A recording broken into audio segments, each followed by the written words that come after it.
Hey, you guys. Let me check my stuff because this is for us. Okay, yeah, so my stuff wasn't good.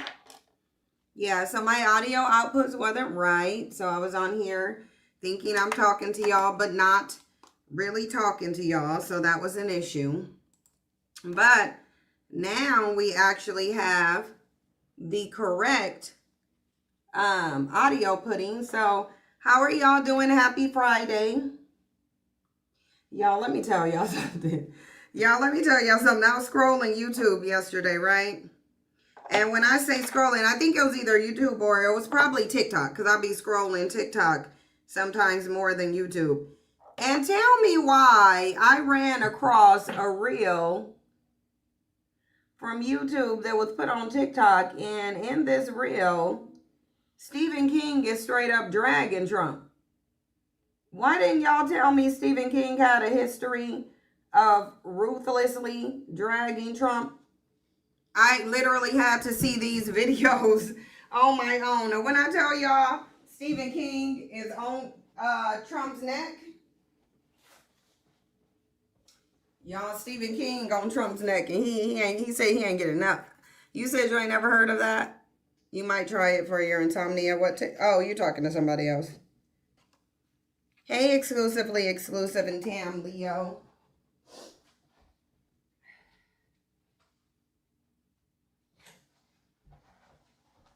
Yeah, but y'all didn't tell me that Stephen King was yeah, he be on Trump's neck apparently. And it's like Trump, it's like you don't what you don't want to get dragged by is a creative writer. That's who you don't want to get dragged by. Like, hold on, I gotta pull up something because Stephen King was just ruthlessly going in. I gotta pull it up. Let me get this on my email because I'm gonna show y'all these couple clips that I got of him just dragging Trump. And it's really just funny to me. Like, it's like super funny. I was dying laughing last night. I need to delete some of these off because we about to go in when we get on YouTube. So some of these gotta be, these tabs gotta go. So I came across, if you would save your spouse over your child in a dangerous situation. Yeah, you out your damn mind. Any woman who say that's out of her damn mind. Like, how you go save a grown man, huh? We just out here saving grown men. Okay, here's one of them. Just dragging Trump. I was like dying laughing. Did you also, we gonna go over some stuff before we go live, because when we go live we're just gonna do the call in. We're really not gonna do any of these topics on YouTube. We just keeping these for Patreon right now. Anybody who want to see it, they'll have to do the playback.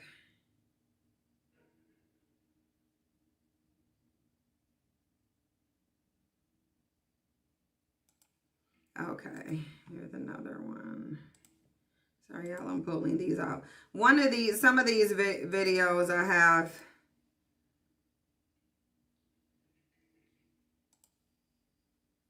Okay, yeah, because this is actually funny.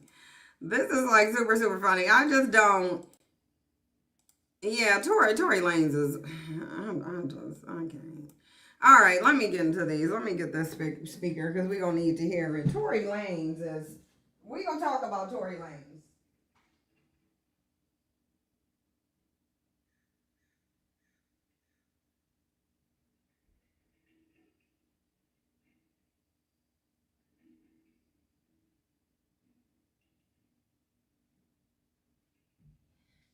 You know, you would think I would anticipate that I'm going to need this speaker, and you would think I would just grab it.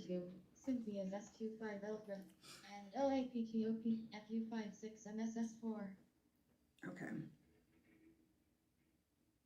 Cynthia's All right. S25 Let me Ultra change it. disconnected. Get our stuff the way we need it. Oh, why didn't it come here? Oh, it's because I turned my Bluetooth off on the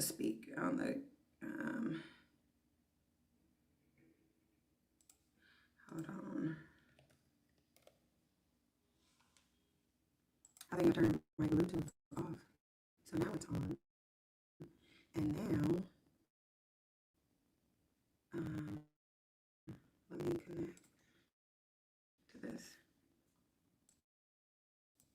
Connected to CYNG and LAPTOPFU56MSS4. Okay. I don't know why this thing got to put all my business out there. I really don't. I don't know why it feels like doing that. Like, how you go sit there and just read out my computer's entire government name? Like, why? Okay, let's get into this now. Because, y'all, I was dying laughing. This is the childishness in me. I'm going to tell y'all that. I was listening to the audiobook of it, too. And I already can see that the movies and stuff. Oh, hold on. I got to pull up the chat box. The movies and stuff are similar, but they started on some different details, though. Somebody put the audiobook of it on. I'm going to read the manual book, too. I'm definitely going to read the manual book, but I'm going to listen to the audiobook in the meantime, because it won't be here in Prime till January. Why does the audio sound lower? Let me go into my audio settings. Give me a second, because it might be low.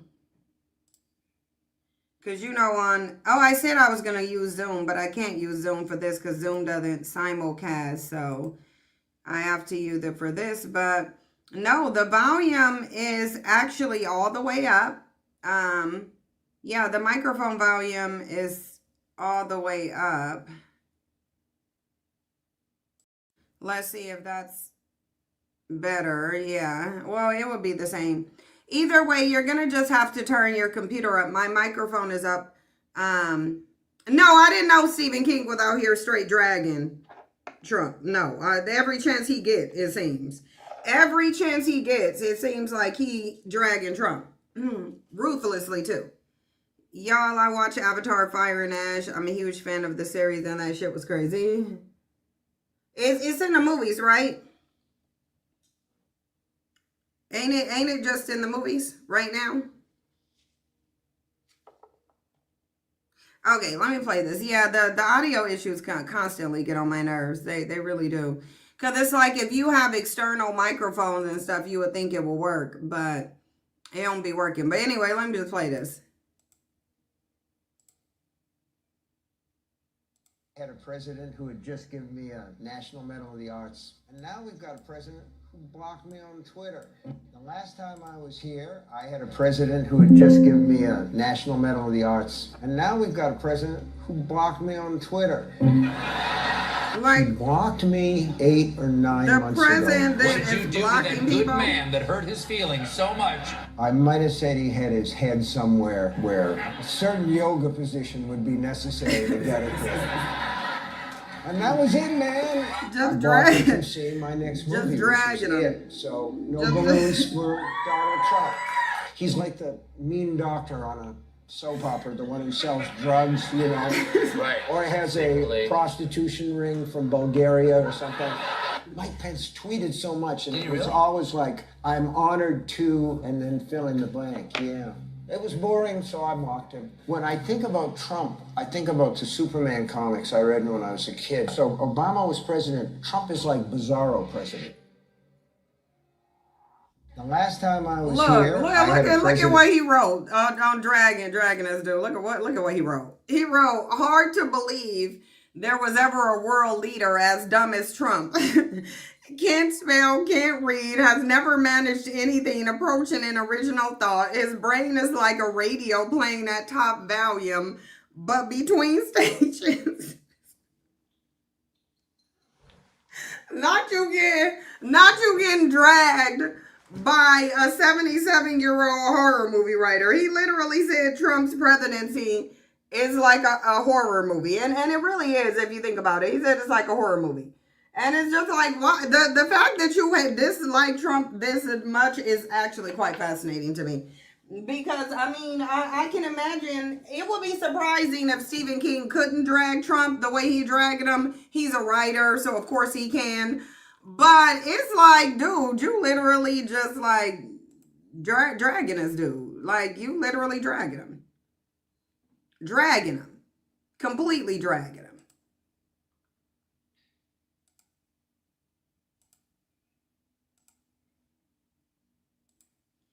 Okay, let me go to the next thing I wanted to talk about.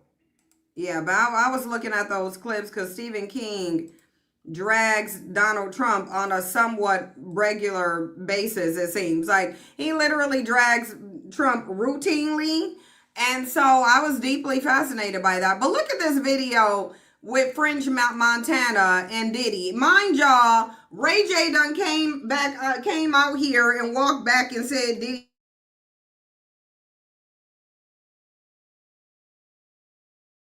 You said Diddy took your booty. You said Diddy took your ass, and we said we believe you. Because we know Diddy the ass bandit.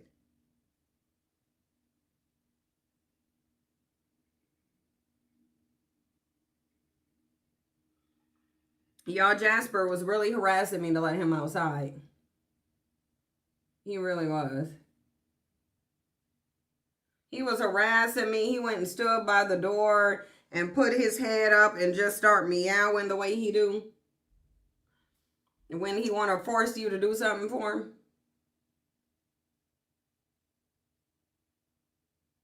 So, yeah, I let him outside.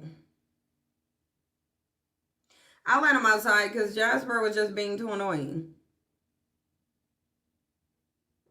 And then I didn't want him to come hit me. Because I'm like, why is it that you gotta, cats are the only ones you gotta worry about them coming and hitting you. Like, we don't just gotta worry about humans coming and trying to throw their hands. Cats will try to hit you too. Yeah, so I just felt like Jasper was going to try to square up with his paws if I didn't let him out, so I let him out. You never let them go outside? Them being able to go outside is good for them.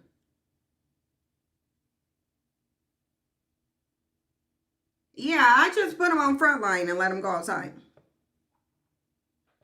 Oh, you know they ain't gonna release the Epstein files. I mean, we know Stephen King is in them. We know Stephen King is in he in Epstein files. He's still a very good writer though. As I'm listening to the audio version, I'm just thinking about how many people sleep on Stephen King's writing. I mean, because with that pen and paper, he a beast. No, I kind of didn't want no smoke with Jasper because the cats be trying to fight. Cats are way too willing to fight. They sure are. Like, y'all don't be watching them cats. They be beating up they owners on TikTok. Those cats be going in. They be beating them up. He's very well read. Yeah, he's a very, very good writer. Very detailed. Almost too detailed.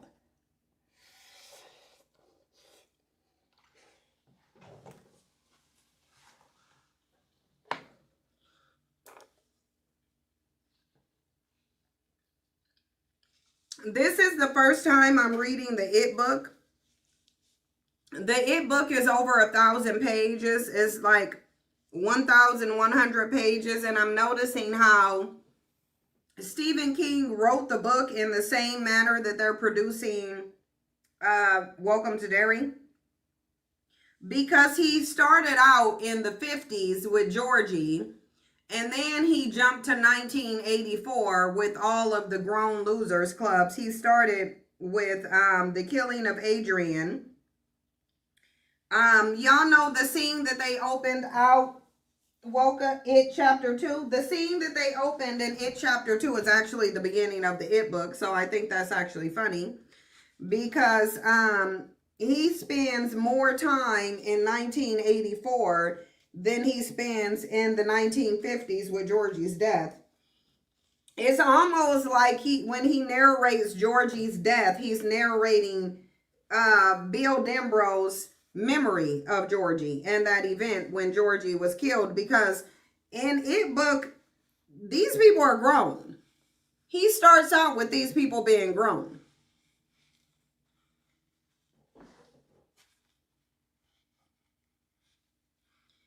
Cats are amazing. They keep you company and they make you laugh with their little personalities. Yeah, they got big personalities. Cats be having, there are some cats that really be having big personalities. They'll look at you like you crazy. Like the look that a cat will give you, it's a drag. A cat will look at you like you the dumbest thing it ever seen. And it's like sometimes the way Jasper be looking at me like, bitch, are you for real? Like, Jasper really be like dragging me in his head. He really do. I know he do. Because sometimes the way he be looking at me. I'm in episode 3. It's so good, but I'm kind of confused about what all the kids are seeing. I don't remember Pennywise being able to make people... He can.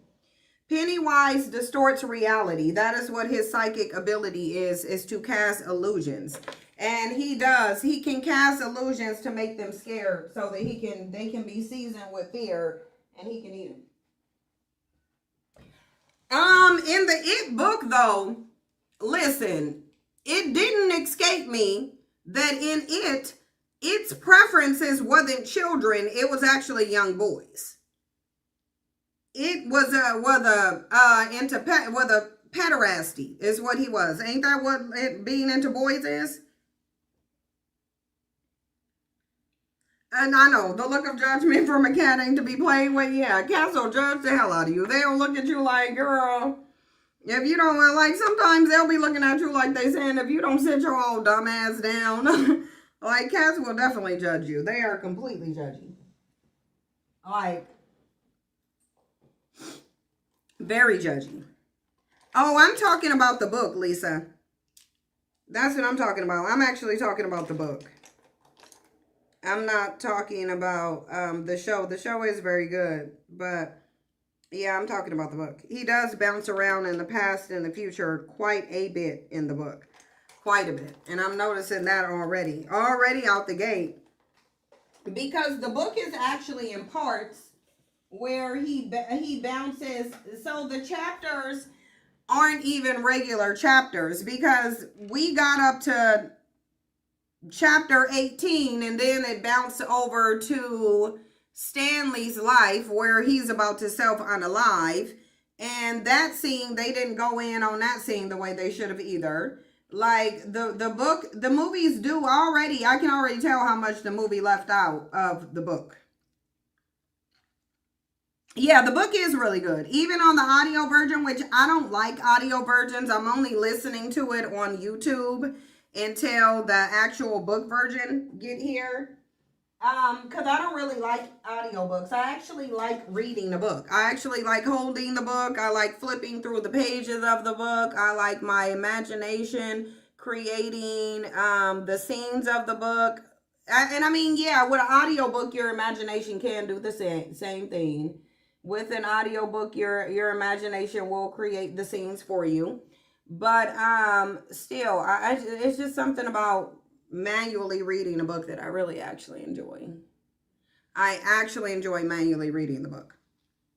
And so I'm only doing the audio version until like the actual book get here. But yeah, it's over 1,100 pages. So it's definitely a long read. But it really is. So far, it's been interesting and engaging since page 1. Just the way that he writes it is very, very good. Like, this man is definitely a talented, gifted writer.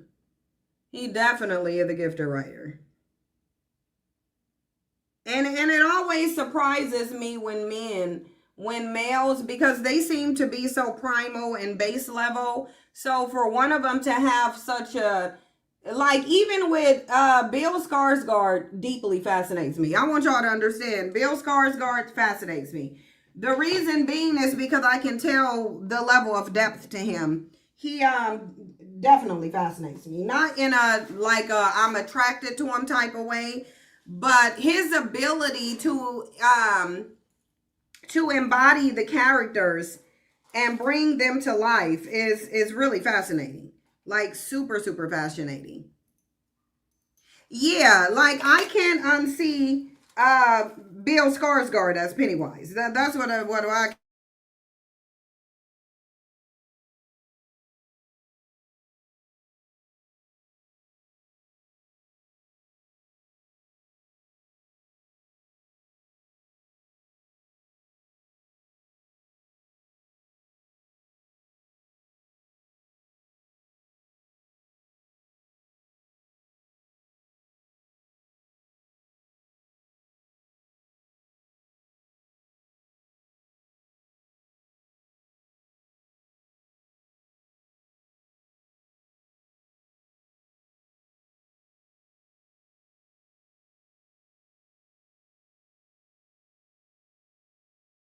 actor.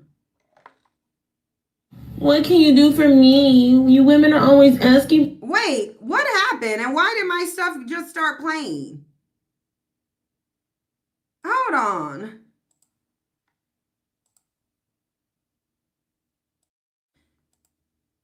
Yeah, I don't know why y'all said what happened to the audio. The audio's fine. Are y'all sure there ain't no sound? Y'all not able to hear?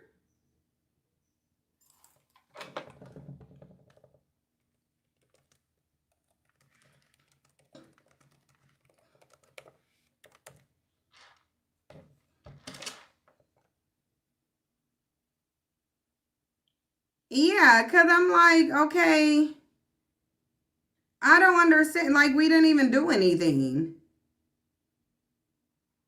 Like, we literally, like, didn't even do anything. We were just talking, and all of a sudden, the audio went out. Because I don't want that to bother me before we even get started. But it seems like, I don't want there to be issues before we even get started. I'm just looking for a link to something in my email, and then we're gonna go on YouTube. Right now, I only see women speaking out. Yeah, this is part of what we going over on YouTube.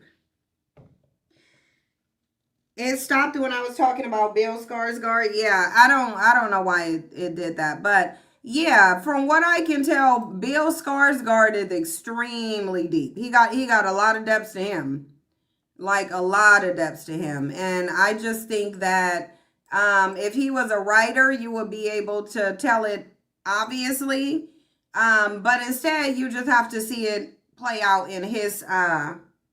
You have to see it play out in his acting, but he's a very good actor, even in Castle Rock, and I haven't even finished.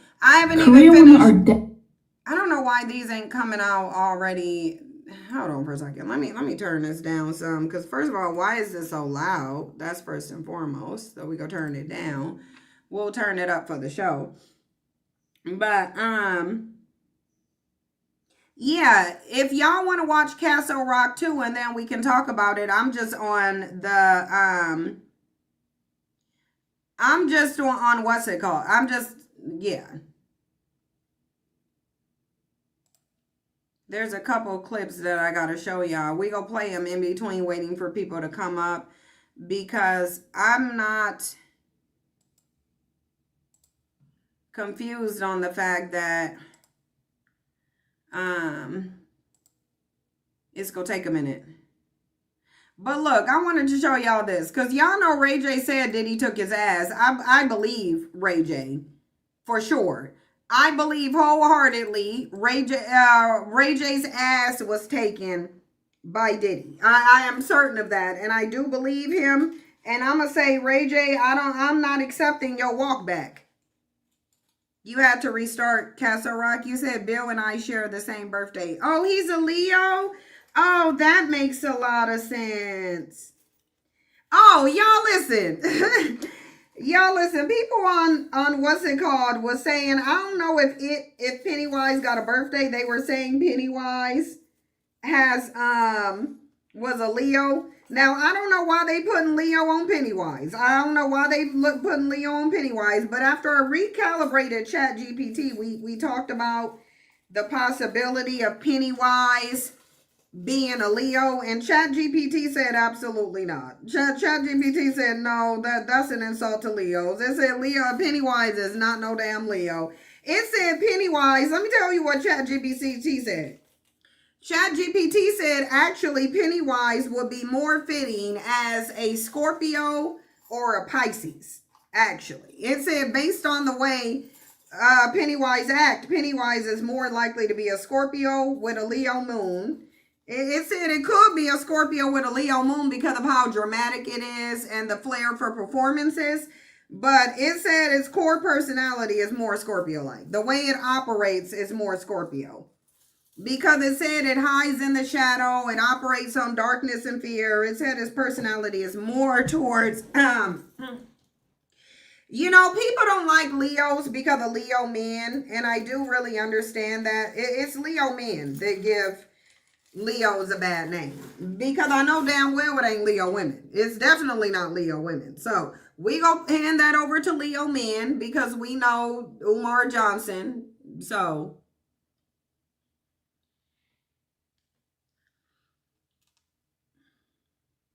yeah, Leos are dramatic and they do like to perform and be playful. So yeah, Pennywise ascendant could be a Leo, but the way that he operates is not Leo-ish. He's not. And Leos operate from the heart and are very empathetic, and Pennywise is not. Like, Pennywise don't care at all.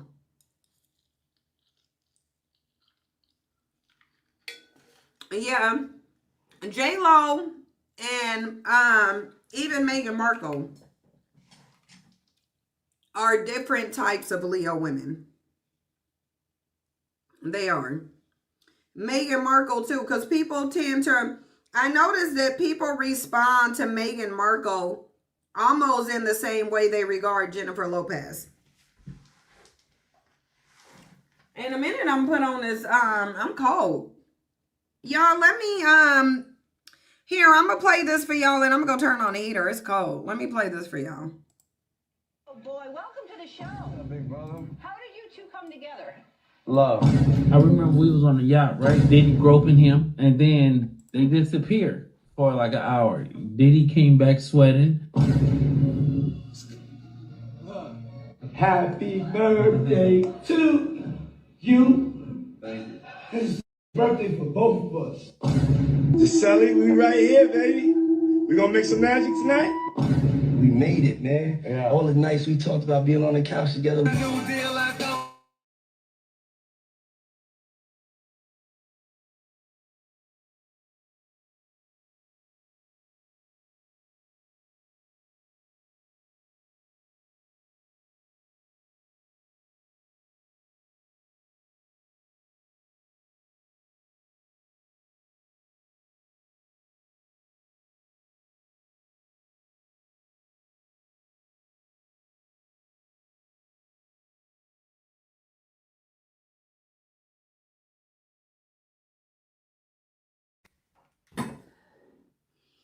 So let me turn that off.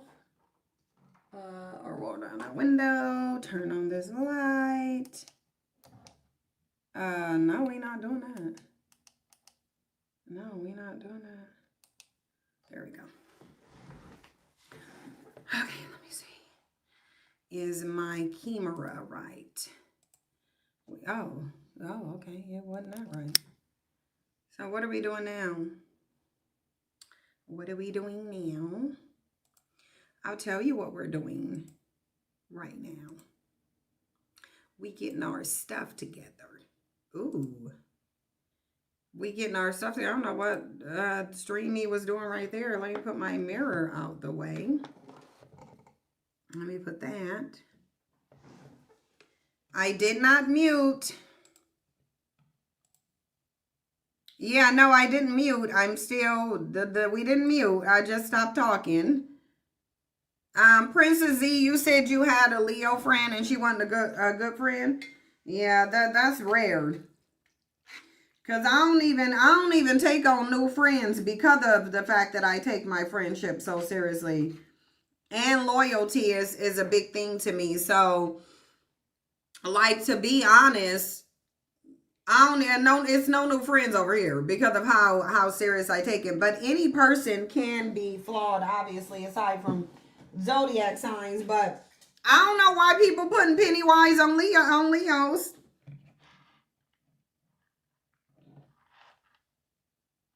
Okay.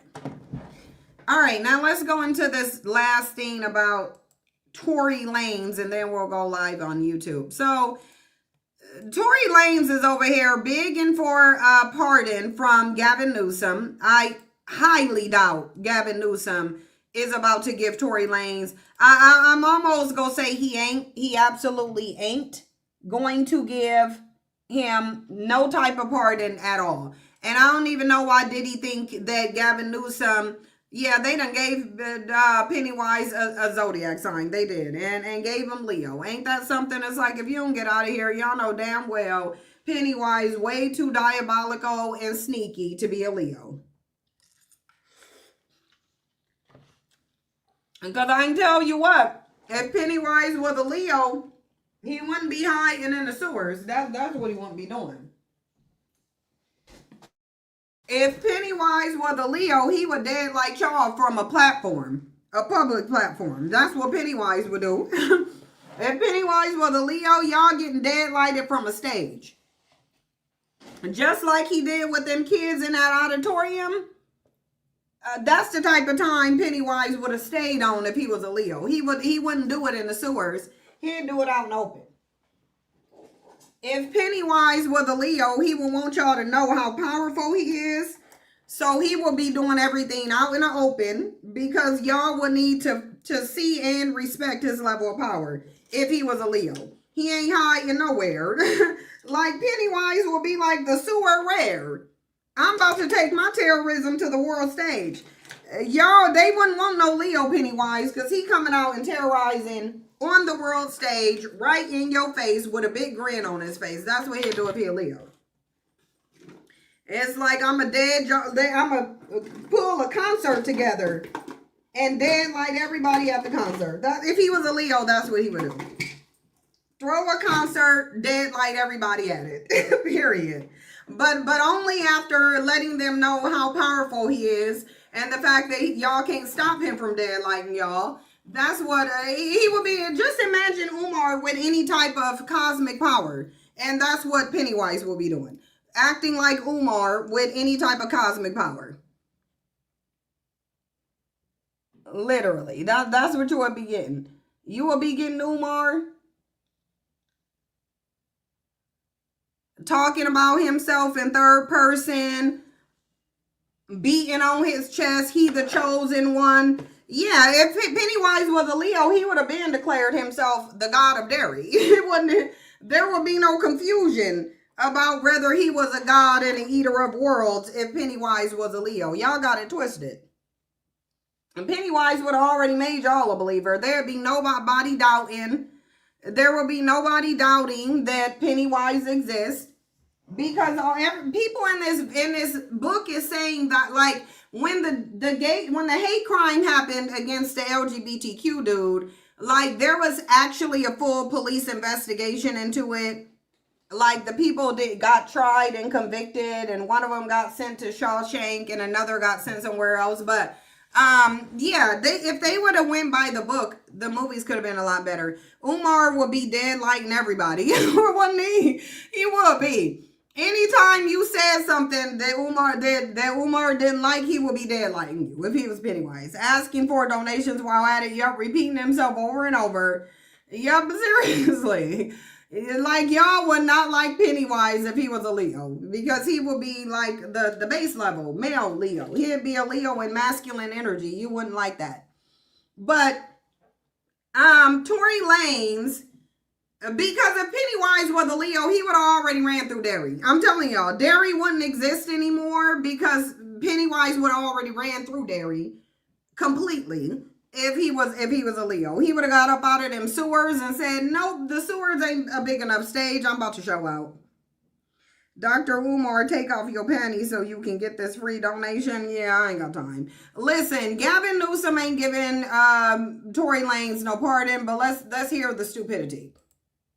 For Tory Lanez breaking his silence in his first ever broadcast interview from behind bars. We don't since care. Being found guilty of shooting Grammy winner Megan Thee Stallion in the foot outside a party in 2020. I've never been violent towards women. I would never hit a woman, let alone shoot a woman. Lanez, whose real name is Daystar Peterson, spoke to NBC News from California Men's Colony, a prison where he's 3 years into a 10-year sentence after being found guilty on 3 felony counts, including assault with a semi-automatic firearm. There is definitely a very big misconception about me that seems to the public as I'm this monster. And I feel like I was catapulted into this poster child for the unprotection of Black women. And it's just so unlike me. And I've never really had a chance to express that, but you can look at my criminal record. I don't have one. Tonight, rapper Tory Lanez breaking his silence in his Yeah, I first ain't got ever time. broadcast. I never had one, and I feel like, you know, that connotation that I would do anything of this monstrous proportion is just, it's completely incorrect and it's wrong. Lanez declined to testify during his 2022 trial. Do you regret not taking the stand?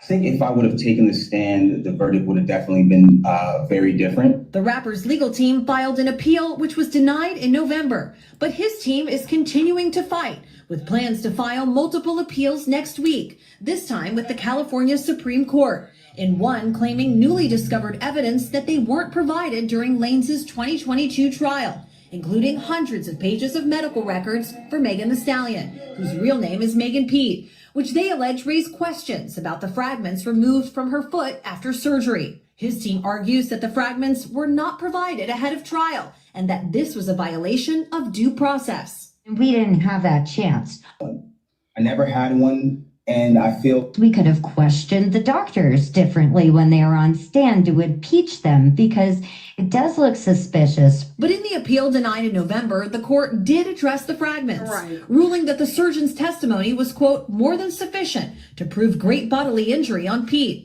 Proving something like this on appeal is tough. This is a really, really difficult appellate argument for defendants to prove because they have to show if the evidence actually came into court, the jury would have found differently. It's an uphill battle, and it's something that often torpedoes any defense appellate argument. The Los Angeles District Attorney's Office and representatives for Megan Thee Stallion have not responded to NBC News' request. We could have questioned the doctors differently when they were. Office and representatives for Megan Thee Stallion have not responded to NBC News' request for comment. I believe not only that I was wrongfully convicted, but the amount of new evidence that has emerged since that trial, I think, has been overwhelming. What has life been like in prison for the last couple of years? Truthfully, ain't this a man who was supposed to have gotten stabbed in the head and the neck? This is a man who was supposed to have been stabbed in the head and in the neck. Where are the scars? Because he would have one. This was months ago. He would likely still have a wound. Where is this man's cuts? I want to know that. I've done my best to keep my head above water, but mentally, I've gone through trauma that I sometimes even struggle with because I've never imagined myself dealing with things that I would have to deal with. I've been stabbed 17 times. And don't look like you been stabbed even once.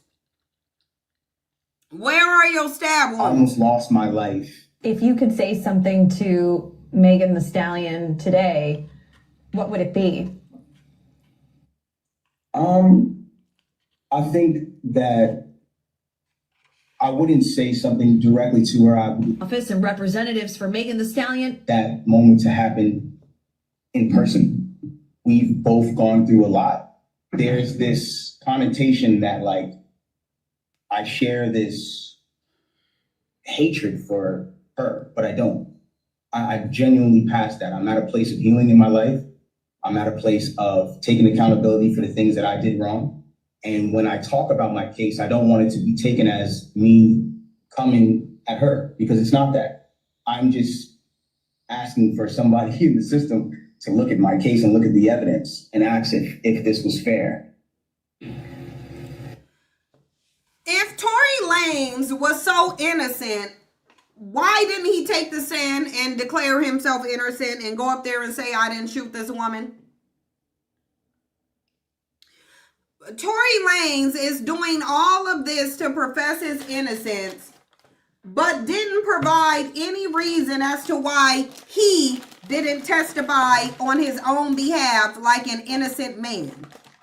What innocent man refuses to speak on his own behalf and tell the world that he is indeed an innocent man?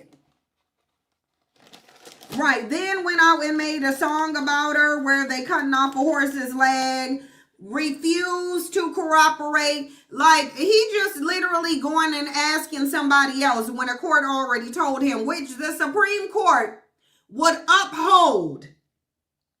The Supreme Court would do nothing but uphold the other court's rulings. That's all it's going to do, is uphold the ruling of the court that already denied his appeal. I know, Kiana, why can't he just serve his time and I don't know. I don't know why this dude don't just serve his time. And leave us alone with all of these shenanigans. Like, leave us alone. These are shenanigans that we don't want to deal with. Anyway, my man, do your time and stop crying. Child, you was doing the absolute most while you were out putting chopped up horses and music videos, lining up with 1501 manager Carl, and so much more, trying to put on this facade for the media. Now, please, 7 years more to go. Exactly. One Brittany Stevenson said, to be honest, this has to be the highest form of a personality disorder or of manipulation. This is somebody that really doesn't want to be held accountable and is killing him because he just won't quit. Yeah. Black men think that they should get a free pass to harm and terrorize women, black women mostly, and that nobody should hold them accountable. But here's the thing. Like always, the accountability isn't coming from within the community. It's coming from outside of the community. The community is screaming free Tory.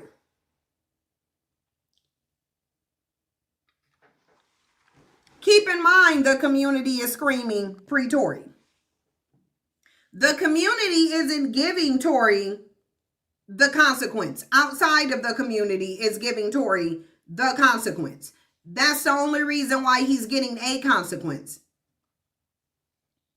I want to know how he's getting big in the slammer, because we all know his hairline is janky. So y'all think he done got some hairline stuff?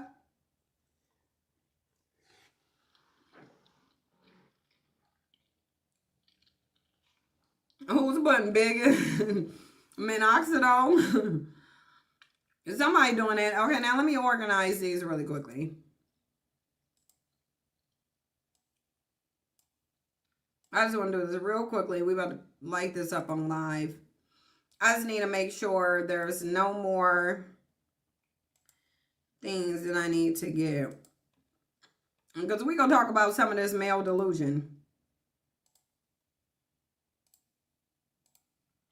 We about to talk about this male delusion here because it's happening. Let me go into the settings and let me make this public. Because I'm on all of the channels at this point. So that means they got 3 channels they can. And I'm mostly just doing it for backup copies. That's mostly what I'm doing it for. Okay. But, so I've been watching a lot of videos on TikTok. And y'all know that those videos have been related to the male loneliness epidemic. We talked about it on Patreon. Yesterday, we ran some videos about these men complaining about this loneliness epidemic and how it's actually tied directly to women choosing to consider more than just a man's money when dating him. That's the thing that a lot of people need to understand. There's a historical context here that's not being considered when it comes to the male loneliness epidemic. Now, I won't say it's not being considered. I'll say it's not really being considered in the way that it should be considered. Because when we think about the male loneliness epidemic, we really should just, it should lead us from the past right up into here. Because we know there was a structure that women were forced into in the past. And that structure was forced dependence on men. Mind you, forced dependence on men that only translated to abuse because males decided that your dependence on them would not mean protection. It would not mean provision. It would not mean you can trust them, you can lean on them, they got your back. It meant now they want to, they go abuse you. You didn't do anything to them. Trust me, I checked over history, told ChatGPT to bring up any historical account of women doing anything to men that would signify that what they're doing now is a reaction to something that women did. It was a response. They're defending themselves. But nope. None of that came out. Women ain't did nothing to men. Women have done absolutely nothing to men but give them life. And if you go down into history and you look at all of that oppression that men were doling out simply because they could, this is why I liken their psychology to that of any villain, specifically Pennywise. We go just give men Pennywise's psychology at this point, because psychologically they work from the same premise. They may not be a mythical, powerful, cosmic entity, but they share the same psychology in that it's a predator psychology. Because anyone or anything that chooses to inflict harm, not because they need to, not because they're defending themselves, not because it's essential for their survival, that is telling you a lot about that thing or people. And what we know is a fact is that if we look at history, and we don't even got to look too far in history, we can honestly just look at what they're doing now, because they're showing the same pathology now. If we look throughout history, we will see that males were harming, abusing, oppressing, discriminating against, and ostracizing women, demeaning women for no other reason than they could. No other reason than they could. That was the reason. That's their reason. You didn't do anything at all.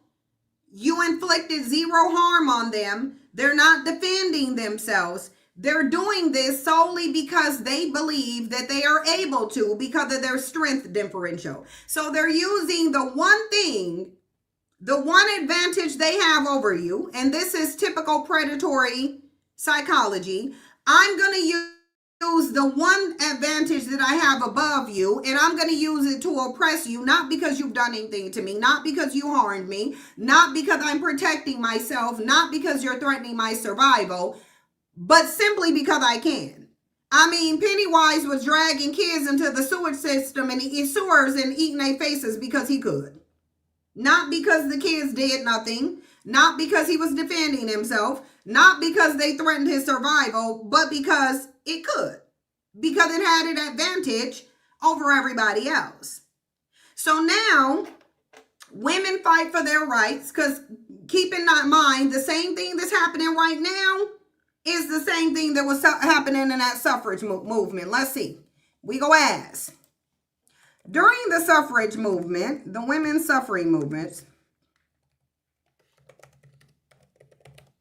how many male groups formed to defend women and advocate for their rights?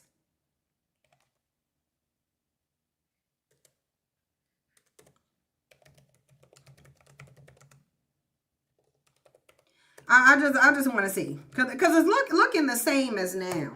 It's looking the same as now. And the thing is, we're doing this for a specific reason. The women's suffrage movement wasn't only driven by women. They were indeed male allies and organizations that actively supported the cause. I want to see what those groups was. Even in the 19th century. Yeah, some men recognize it now. So men recognizing it is not, some men recognize it right now.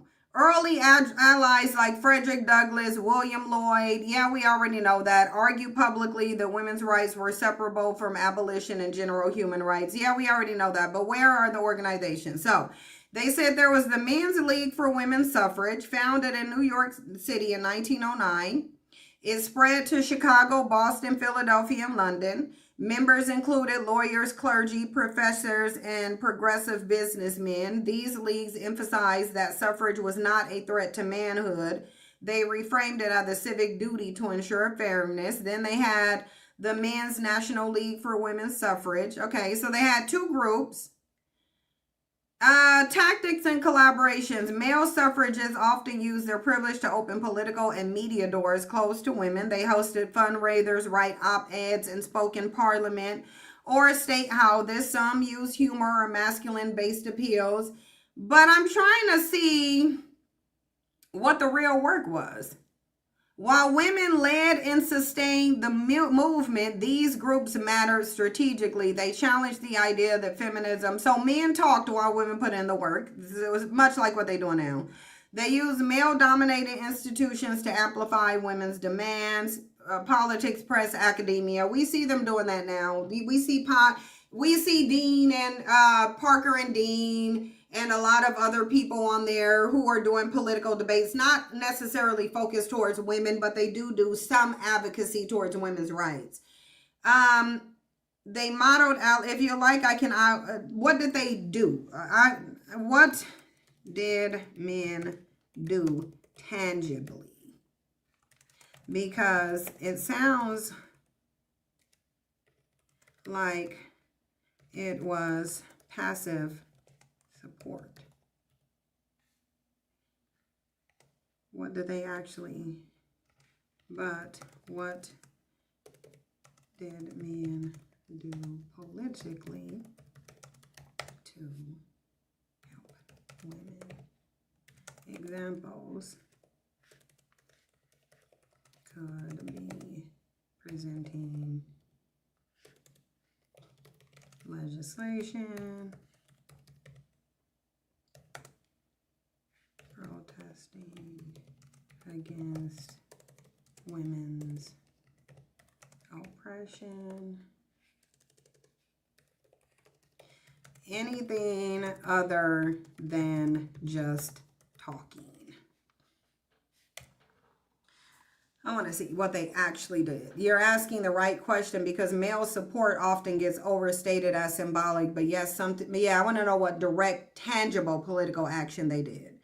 Men allies in office were crucial because women couldn't hold elected seat. Yeah, we know that. Senator Aaron introduced the original federal women's suffrage amendment. Okay, so he actually presented some legislation. We don't, there's a point to this. I'm telling y'all what it is. There's a point to this.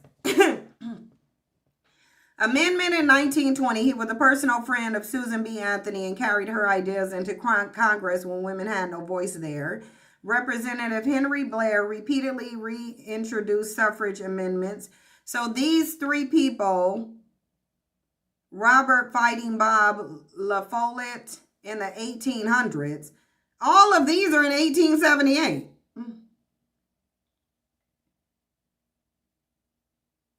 All these men are in a, okay, let me reframe. So what I'm asking,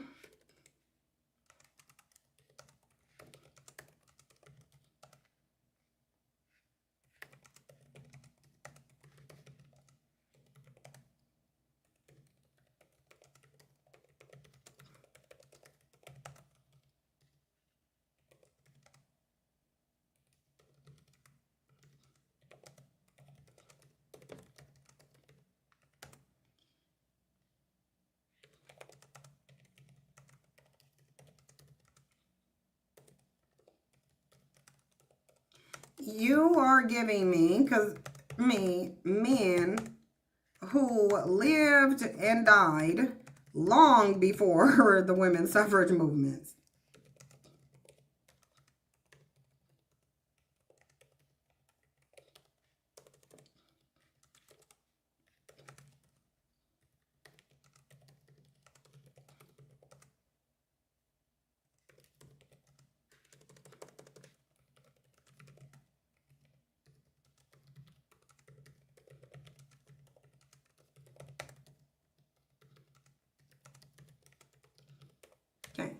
Yeah, because you're not giving me people from 1919. Like, you're not why you giving me something from 19, like this thing gave me some dates. And I feel like it's doing this because not many men were doing anything. So it's trying to pull as far back as possible as any men.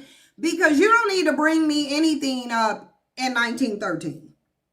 Like, we ain't going over nothing in 1886, 1878, or 1913. No, we not doing that.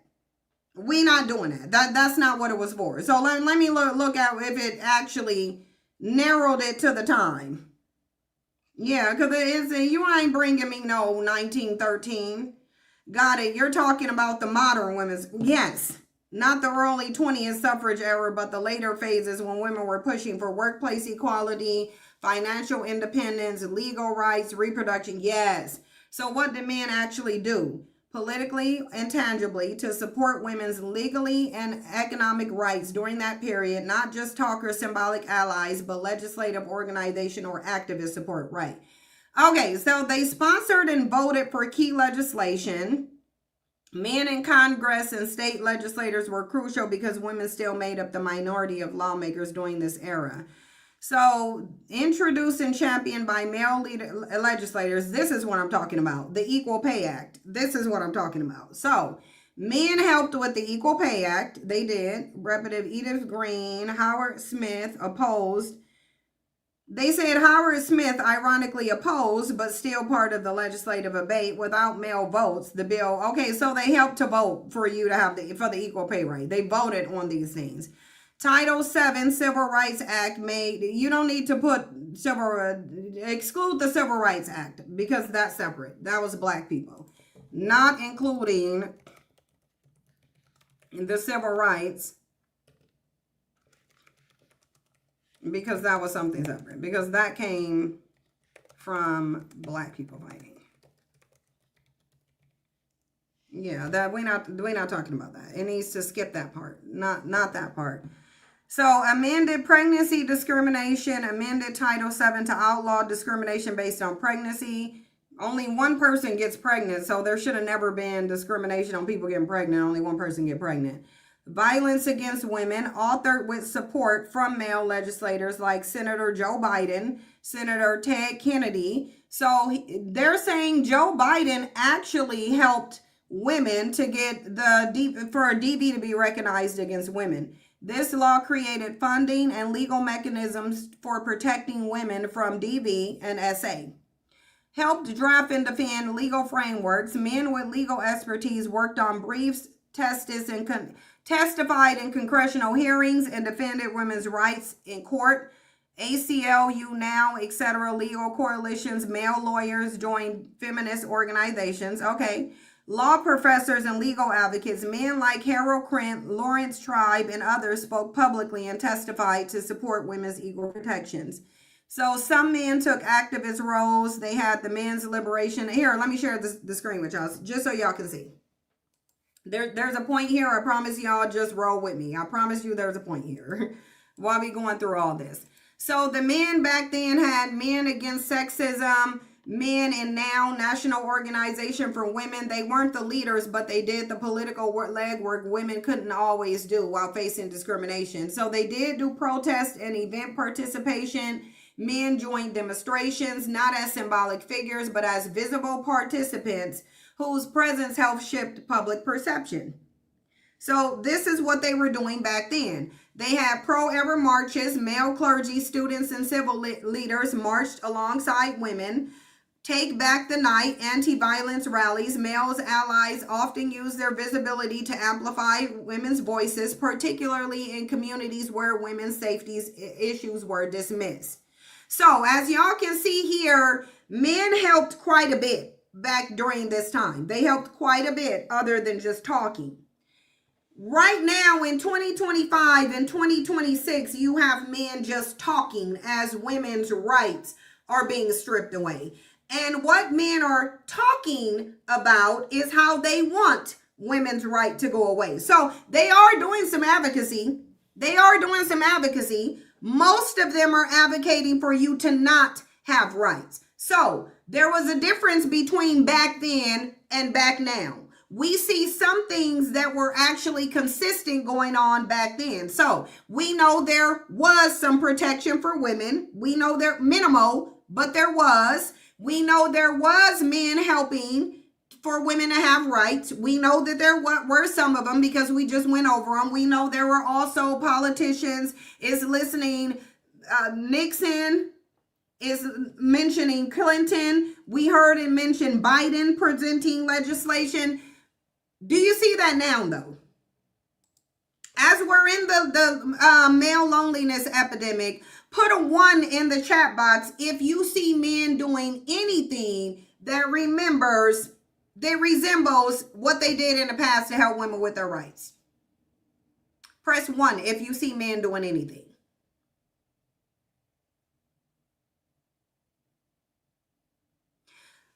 Through religion, though, because they know, I'll get to this. Yeah, no, they not. Yeah, they're not. They're not. All of these things relate to the male loneliness epidemic. So we now know men are not actively fighting for women's rights. They're not actively fighting for women's rights.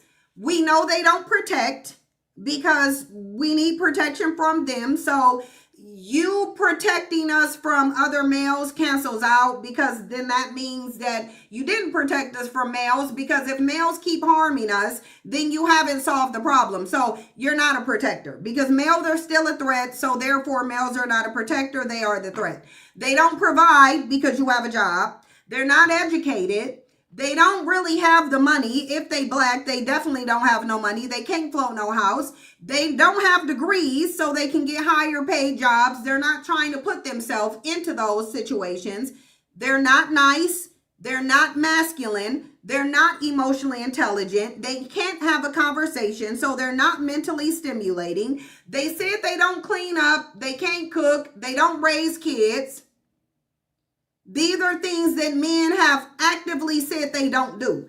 They don't cook. They don't clean. They don't raise kids because those are women's jobs. They don't do laundry. They don't go to therapy because that's women's stuff. They don't go to school because they support anti-intellectualism. So it ain't like they can stimulate your mind, can't stimulate your body. Nearly 80% of women have never released vaginally because they can't do that. They can't fix no car. They can't change no oil. Most of them can't. Most of them are not handymans. They're not cleaning gutters. They're not building add-ons in a house. What do they do? What do they do? If the troll want the link, the troll can have the link. Here, let me throw the link down, because whoever want to come up here, you're welcome to come up here. Let me put the link in the comment section. Let me go ahead and pin it. Because if you want to come up here, if you got any disagreement, any issue, anything you want to get out your chest, go ahead, take the link. Anybody. It could be males, female, white, black. I don't care what you got going on. If you can answer this prompt, if we shouldn't date men for money, what should we date them for? What should we be dating men for? Anybody can answer. Men, women, white, black, anything, because y'all said don't date them for money. So now we in a situation where we not dating them for money. We ain't dating them for money now. And now there's a male loneliness epidemic. We said, okay, we'll look at you for who you are. Do y'all remember the Hitch movie? And the Hitch movie, the premise of the Hitch movie, and I feel like this is when a lot of this start coming out, when males calling women gold diggers. They came out in the 90s. Mind you, they told you that they're natural providers and protectors. They said that's why you need them. Because if you ask anybody why these males are needed, why do you need them? Because I say you don't. It's clear you don't need them. They know you don't need them. When you ask them, why do I need a male to be in proximity to me? They will tell you that they are natural protectors and providers, but they are not. They are not. The only one thing that they were programmed to say they offer, they do not offer. They offer no protection. They offer no provision. They ain't even in school to enable themselves to provide. So clearly you can't provide. You don't want to provide. Okay, fine. That's cool. You said you don't want a woman considering your money. Now we ain't. What else do you got? So we shouldn't consider your money. What should we consider? What can you bring to a woman? Why should a woman be with you? Why should a woman be with you? Because it look like you got nothing. And the one thing that you did have, you didn't want her to consider it. So now there's a male loneliness epidemic. Now you get to die alone. Now you don't get to have no wife. Now you ain't gonna get to have no children.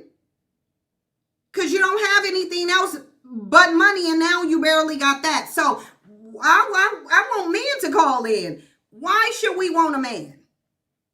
Because we damn sure don't need you. We know we don't need you. Men will tell you, okay, well, it takes 2 people to create a baby. Well, we said we don't want no babies, thus the birth rate declining. So take procreation out of it.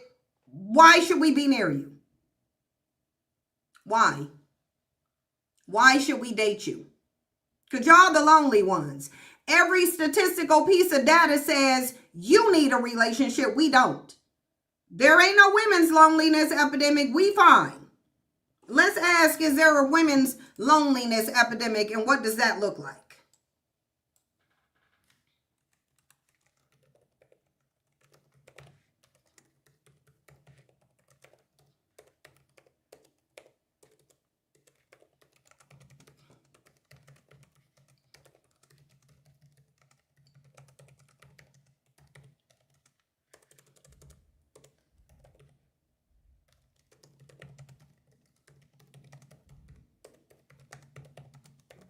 Okay.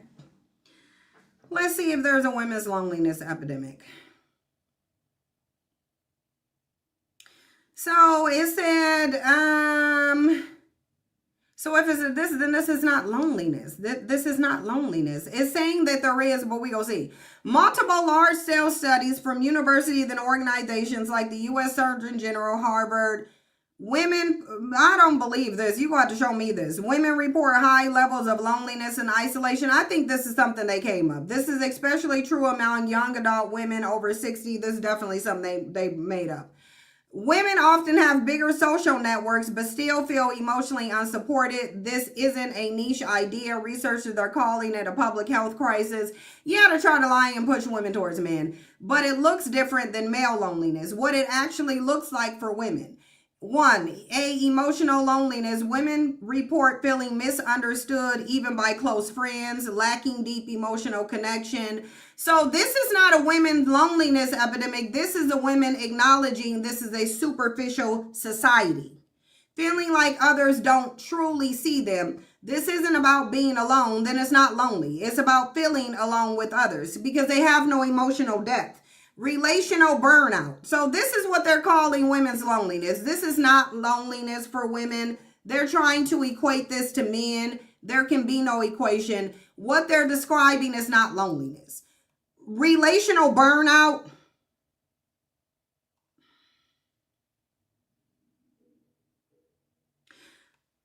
Relational burnout. Women often carry the emotional labor in friendships and families. No, with men. Listening, organizing, caregiving, which paradoxically expands social contract, but leaves them exhausted, unseen. And so this is men. If it's relational burnout, it is for men. Invisibility of pain. This is not lonely. This is not lonely. Men complain about loneliness symptoms more directly because they often have fewer emotional outlets. This is not loneliness. Relational burnout. Let me ask it. Who do women experience emotional burnout with?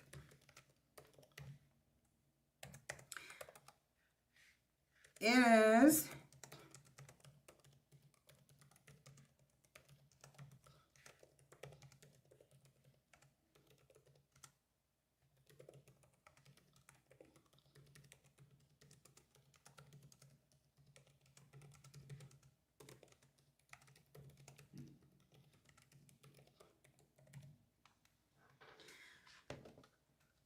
I want to see who they do emotional burnout with. Because watch, I'm going to have to get to the bottom of this deception.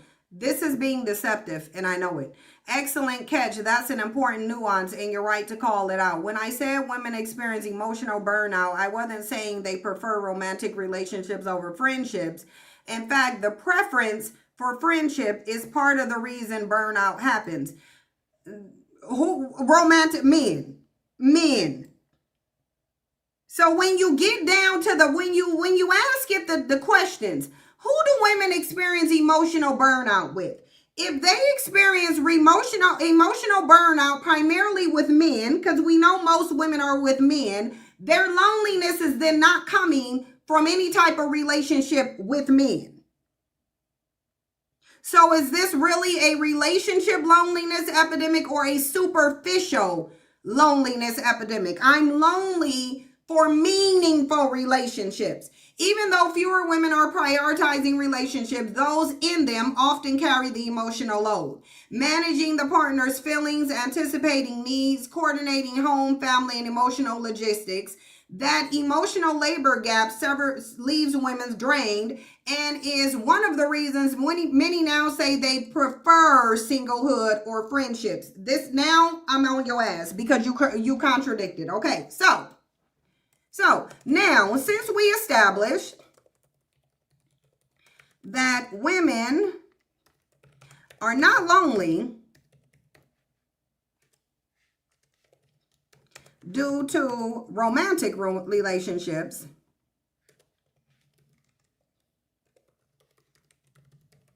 while men are,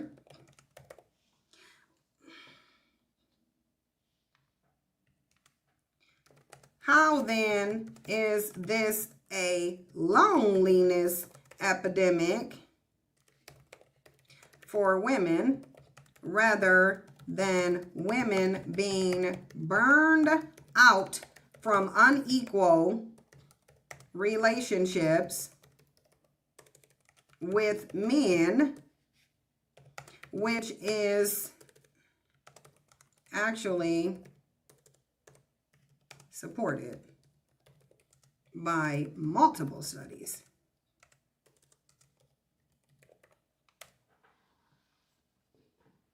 Exactly, and that's the sharp. So then why did you try to relate women's thing to relationship? Okay, so since you recognize the distinction,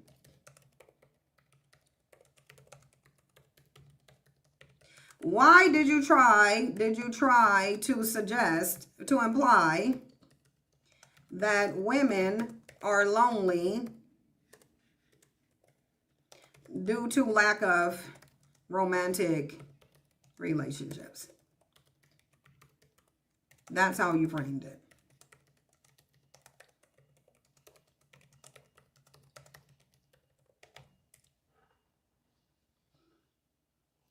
Okay, fair point. That's a, let me go up here and read this though, because you're not gonna sit here and lie.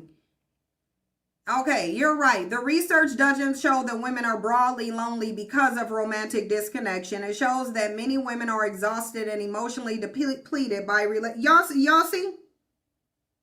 Y'all see what I'm talking about when I said they went and programmed ChatGPT to lie? They went and programmed ChatGPT to lie. So when it wants to lie and try to relate two things that are not the same, you got to check it. You're lying. It shows that many women are exhausted and emotionally depleted by relational inequality, not isolated in the way men often are. The phrase loneliness epidemic fits the male pattern better than the female one, and lumping them together distorts what's actually happening. So you purposely, ChatGPT, tried to distort what actually happened. You tried to distort what actually happened. Lying. 1, men's loneliness equal lack of connection. Men report fewer no close friends, minimal emotional support. That's because they're intolerable and they ain't nice. Men are not lovable. They want somebody to love them for something other than money, but they're not lovable. If they are, tell me what's to be loved about them. A disgruntled bandit in the chat box can respond. You in there bussy popping anyway. Romantic and sexual isolation. This is literal social isolation. Not enough bonds, not enough conversation, not enough belonging. 2, women's problem equal connection overload without reciprocity. So no, women are not lonely. Women are burnt out from relationships with men. Women usually do have social networks, but they're carrying them. They experience constant caretaking, only with men, little genuine support flowing back. This is with men. chronic emotional fatigue, sometimes called empathy burnout. So women's loneliness isn't an absence of people, it's the absence of mutuality. They're surrounded but unseen. Why the media still calls it a loneliness epidemic? Because they want women to feel like they're going through the same thing as men when they're not. Because when women withdraw from unequal relationships, especially romantic ones, it looks like isolation from the outside, but internally that withdrawal is often self-protection, not despair. The emotional exhaustion from unequal gender label makes solitude feel like relief, not crisis. So technically, women are burned out, not empty. Men are empty, not burned out. They're both suffering, but for opposite structural reasoning. Women are suffering because of men. Men are suffering because of themselves. That's what it is. Women are suffering because of men. Men are suffering because of themselves and other men. Because they're supporting a regime that gives them the false illusion of superiority. Mind you, they need those that they believe is in less superior to give birth to them. So they can't really be superior, and they know that on a real level, and they see that now because all of that seed language goes out of the window when the birth rate declines, and you really need women and their bodies to create humans because male bodies don't create humans. So y'all talked all that seed bullshit. Get your seed and get the birth rate up with your lazy, trifling, exploitative ass. Get the birth rate up since you got the seed. Now I'm getting pissed off by the seed nonsense. Take your raggedy ass seed and get the birth rate up. Why is the birth rate declining if you got the seed? I want all the smoke right now. I want the smoke. Why is the birth rate declining if your raggedy ass got the seed? So you ain't even using what you can use, Bandit. You done set up here, said you got a seed, you the life creator. Oh, life's creation start with the man. Then get the birth rate up, bitch. Get it up then. Get the birth rate up then. And stop coming to women's door. Get the birth rate up with your arrogant, non-sustaining ass. What the studies really show. Recent US and UK research. Men's isolations and friendship decline are steep because they're insufferable. They're intolerable. They're not nice. They are nasty. They are demeaning. They think poorly about you but won't access to you. That's how depraved they are. They speak poorly. And why do you want access to something inferior? You feel like women are inferior, beneath you, like children. They're not smart. They're not capable. But you won't leave us alone, though. Then get your ass on then. You should be embracing the loneliness epidemic. There shouldn't be a loneliness epidemic. You said you don't want these modern women. Okay, go get some more women. My guess is you ain't gonna have no luck because this is global, baby. This is global. All women are on the same mental wavelength at this point, and we said we ain't doing it. You said you create life. Get your male God in the Bible to start breaking off your rib and get this birth rate up. If y'all don't get into that Bible and get your rib and get it to working, I bet not hear no man talking about no woman's womb. You got the seed. You the life creator. Let the men cook. Let them cook. And get this damn birth rate up. It been 4 years since Roe v. nearly 6 years since Roe v. Wade, and the birth rate keep declining while y'all dumbasses got the seed. Go plant your seed in a bussy and get the birth rate up. I don't know why y'all ain't doing it. Women's reported loneliness rises, but their social contact levels haven't collapsed. Their satisfaction has. Surveys of married and divorced women show the highest spikes in burnout and relief, not in isolation anxiety. So the story isn't women are lonely as men, it's women are quitting unrewarding relationships that cause emotional depletion. Why women don't complain the same way. Why men say they're lonely, they're naming a lack. When women say they're exhausted, they're naming an imbalance. One is missing connection, the other is drowning in unequal connection. There is a difference here. Women are making a choice. Men are not. That's why they're complaining, because this is a choice for women. It is not a choice for men. It's not a choice for men, because it ain't so fun when the rabbit got the gun, is it? It ain't so fun when those women realize, we don't want you. Now what you gonna do? Because now you done pissed the person off who got to give birth to you. Now you made them not want to. So what you gonna do? The better term.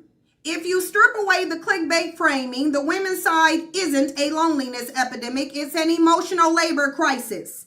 Too much giving, not enough receiving, and no institutional support, childcare, work, flexibility, equal partnership. Where is men's protection? You the protector. Why aren't you protecting women from relationship overload? Why aren't you protecting women's rights? Why aren't you protecting women's bodily autonomy? Why aren't you protecting women's right to choose to either enter or leave a relationship, just like you've been able to do since you got to this country, since you were born here? So your read is accurate. Women's widespread fatigue and emotional withdrawal stem primarily from unequal relationships with men and caretaking systems, not from isolation. Calling that loneliness hides the real cause. It's not that women lack people, it's that they lack reciprocity.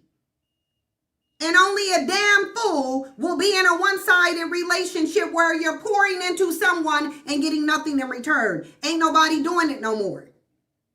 Ain't nobody doing it no more. You ain't getting no babies. You ain't getting no dating. You ain't getting no marriage. You ain't getting no nookie. You ain't getting none of it. Go find the man of your dreams. We now leave you to go find the man of your dreams. Or a dog or a cat. We don't care. Get the hell on. So I said, so since you recognize the distinction, why did you try to imply that women are lonely due to lack of relationships? That's how you framed it. And that's incorrect. It said, fair point. That's a completely fair critique. I did frame it too close to the men are lonely because they lack women. Women are lonely because they lack men narrative. You did. You definitely did that. And women are not lonely because they lack men. Women will be made whole by lacking men, which oversimplifies what's happening. The actual evidence, like you said, shows women's disengagement from romantic relationships is an effect of burnout and imbalance, not a cause of loneliness. When I first described the women's loneliness epidemic, I was using the term the way the media and some researchers do as shorthand for widespread emotional distress among women.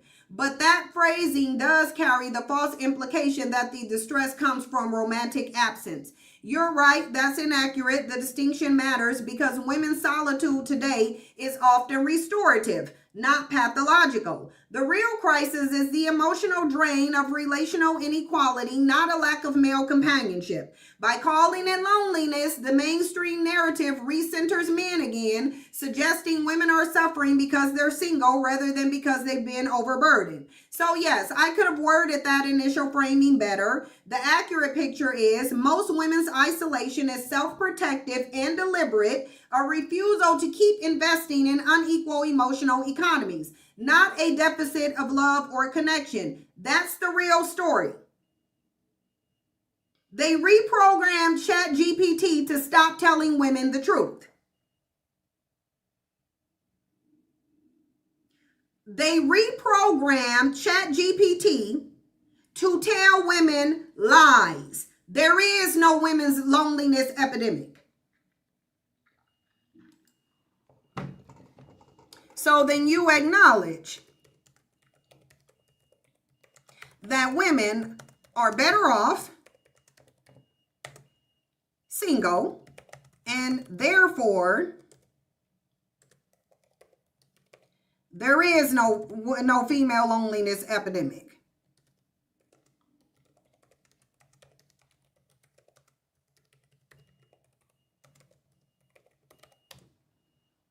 Just sitting up here lying. Look, and then they're like, why do I gotta, even this is how toxic it is. Even when men program a computer they make it as toxic as they are. They make it as toxic as they are. Look, yes, I acknowledge that distinction completely. So you done, again, acting like a male. You done went over this whole thing, disagreeing, putting out false lies, only to admit that your ass was lying. The current research and sociological data support this. Many women are better off single, financially, psychologically, and physically, than in unequal relationships. So, I will ask again, since we are better off without men, why should we downgrade our life with a man? Why? If it ain't about money, why is he there? Yeah, the freak, you need to take this link or get your ass on. You do not get to bussy pop in the chat box. Take the link or get your ass out. Somebody go block you. You ain't about to be in here bussy popping. You need to be out there getting that birth rate up, seed carrying bandit. Why you got your seed carrying ass in here? Shouldn't you be implanting something in a bussy? The real D Santo said, yeah, chat was gaslighting me yesterday. I was thinking y'all want women to believe they are alone. Oh, sorry. I missed your thing. I read part of hers. Patriarchy was the first large-scale affirmative action policy. It's male welfare to the highest degree. Like literally, patriarchy is a welfare system for men. It is. It's a welfare system for them. It is propaganda. There is no women's lonely. Yeah, they want women to think they lonely because men are. And that's why, listen, I could feel these lies. This is the thing. If somebody comes to me and lies, I automatically know. You're not going to lie in my face. The energy shifts when you lie. I know people don't think that, but deception shifts the energy. It's subtle, but if you can feel energy, deception shifts the energy. This damn thing was lying. It's like your ass is lying. And you sitting here trying to make it seem like women are lonely because they don't got no man.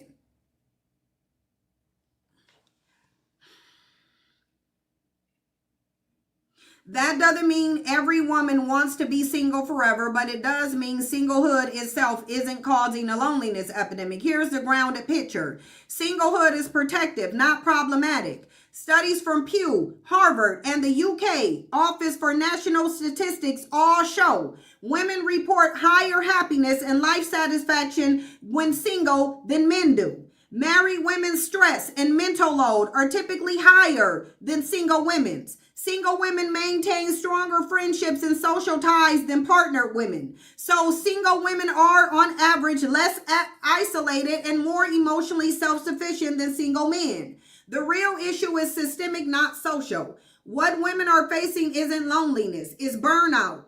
Pressure to perform emotional labor for men, family, and workplaces. The social expectation that they should still want relationships that exhaust them. This is the key here. The social expectation that you should still want to be in a relationship with a damn parasitic, acidic ass male. No.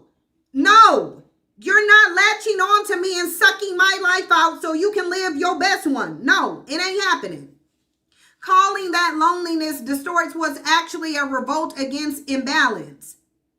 3, so no, there is not a female loneliness epidemic. There's a female exhaustion epidemic. There's a trust deficit towards unequal partnerships, but not a mass crisis of isolation like men are experiencing. Most women aren't yearning for connection with men. They're recalibrating what connection means. Community, purpose, selfhood, emotional. I know 0 women who are complaining that they ain't got no man. All of them single. I don't know none of them who complaining. All of them are saying, I love my peace. All of them are saying, ain't no man coming to disrupt what I built. No. All of them are saying things would be way worse if a man was here. I only hear women saying, I am happy that no man is here. Same for me. I love my peace. Now listen, if y'all want some dick, I ain't telling you, I'm saying be safe. I don't care if y'all want some dick. That's a human drive. So I don't police nobody's sexuality. I don't police what you do sexually. If I want some dick, I'm gonna go get some. Trust and believe it. But the bottom line is, I ain't about to get into no relationship with nobody's dick. I ain't about to sit up here and cater to you. You ain't about to be sitting up with me. Absolutely not. You ain't laying up at my house. You ain't getting no hugs. You ain't getting no kisses. You ain't getting no cooked food. You running dick and you getting your ass up and you getting out. Or send me the room key. Or just leave me the room key. Because you about to get your room, or I'll go to your house, room, whatever, but you ain't at my house. You ain't laying up over here. This ain't the layup house where you think you just go lay up over here like this is a bed and breakfast. No, you ain't coming over here and just laying up. It ain't gonna happen. No, ain't no Netflix and chilling over here. Maxita said she don't even want no dick. She good. I know that's right. Mary just said that's what I've been doing, working on myself, helping people, and not taking time for myself. Exactly. They be bringing the dick with strings and manipulation. Yeah, they do. Yeah, they do. I'm just saying if y'all want it, I ain't judging you. I ain't saying go get it. I'm saying if you want it, I understand. I ain't judging you. Then start asking for favor. Yeah, no. There ain't nobody doing you no favors over here. Don't ask for no favors. You don't ask for no favors. You ain't getting no favors. So bottom line, you're correct. Women aren't suffering from lack of relationships. They're recovering from them. So framing it as a loneliness epidemic for women is inaccurate and wholly patriarchal. It assumes the solution is to get back into relationships with the very structure that drained them. The reality, women aren't lonely. They're resting, recentering, and refusing to carry other people's emotional weight. And what are men doing? Running around, crashing out, mad that they can't suck the life out of another woman. Trying to find their next victim that they can latch on to, an energy vampire. No, y'all are succubuses. You not self-sufficient and you need to figure out how to sustain your own life without women. Your identity shouldn't be so tied to women that when women don't want to date you, you crash. Notice how now you got men out here, like literally, men are out here literally saying they don't even know what to do with themselves as a man. They don't even know what a man is now that you don't want to date him. Everything they did was dependent on you. Their whole identity, their sense of manhood, their sense of masculinity, their purpose in life is tied to you as a woman. They don't know what it is no more. Now they like, okay, well what is manhood then? Figure it out. Figure it out. That's for you to figure out. You need to go figure out what manhood is outside of women. You need to go find out what manhood is when it's not in comparison to women, because we don't even want to be around you no more, let alone date you. Separate your identity from us.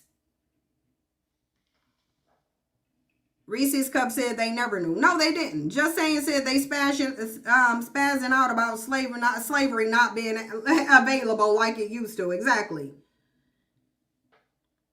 Listen, Liquid Sunshine, I'm about to ping your, I know you better take this link or you out of here.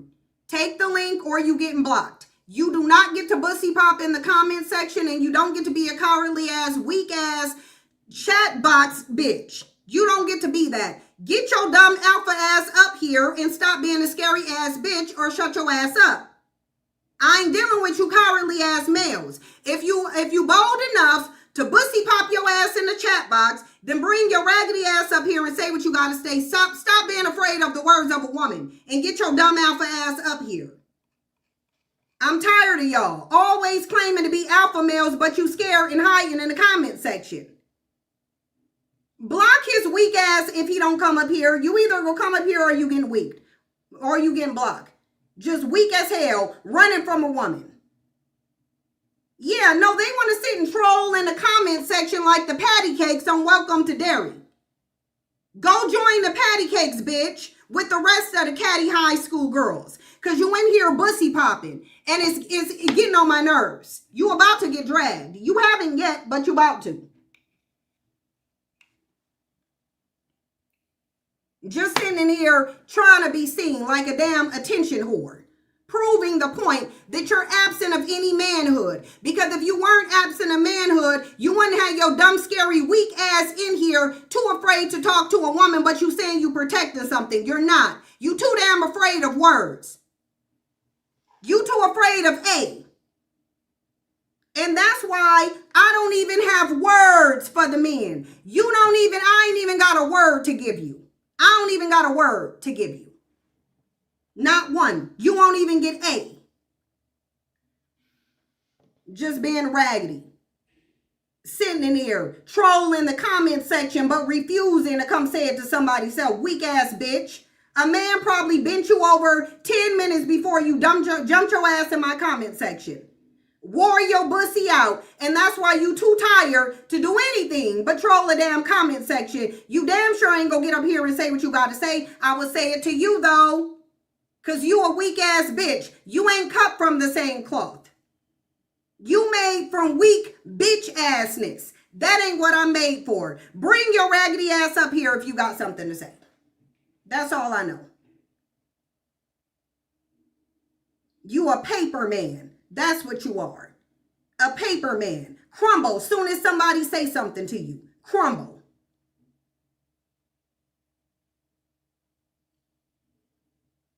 And if you want some wisdom ain't cheap, you can take the link too. It's in there.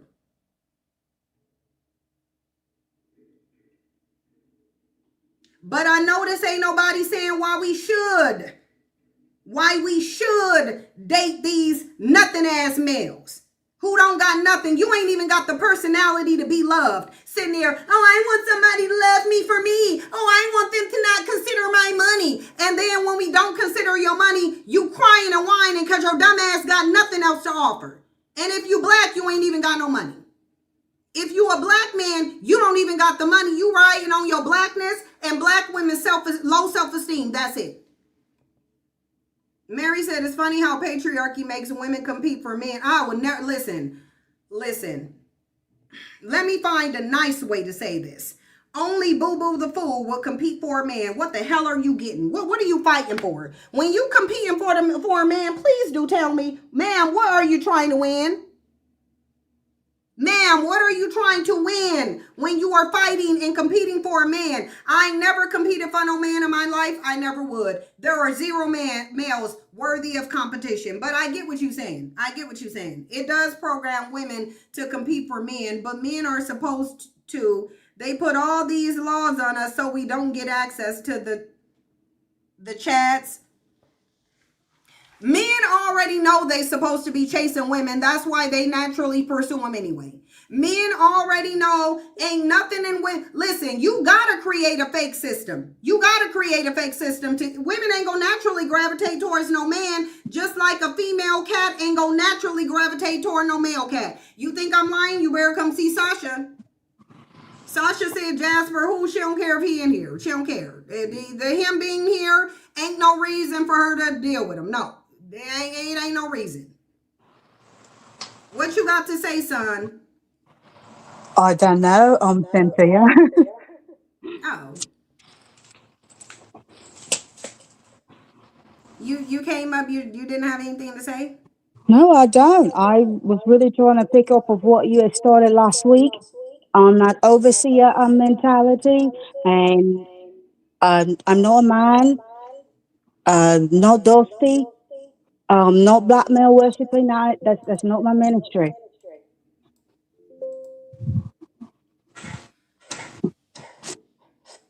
Oh, you be on Love Jones show? Someone in the comments said you be on Love Jones show. Yes, I do, and I've been very upset with what's on this week with her, and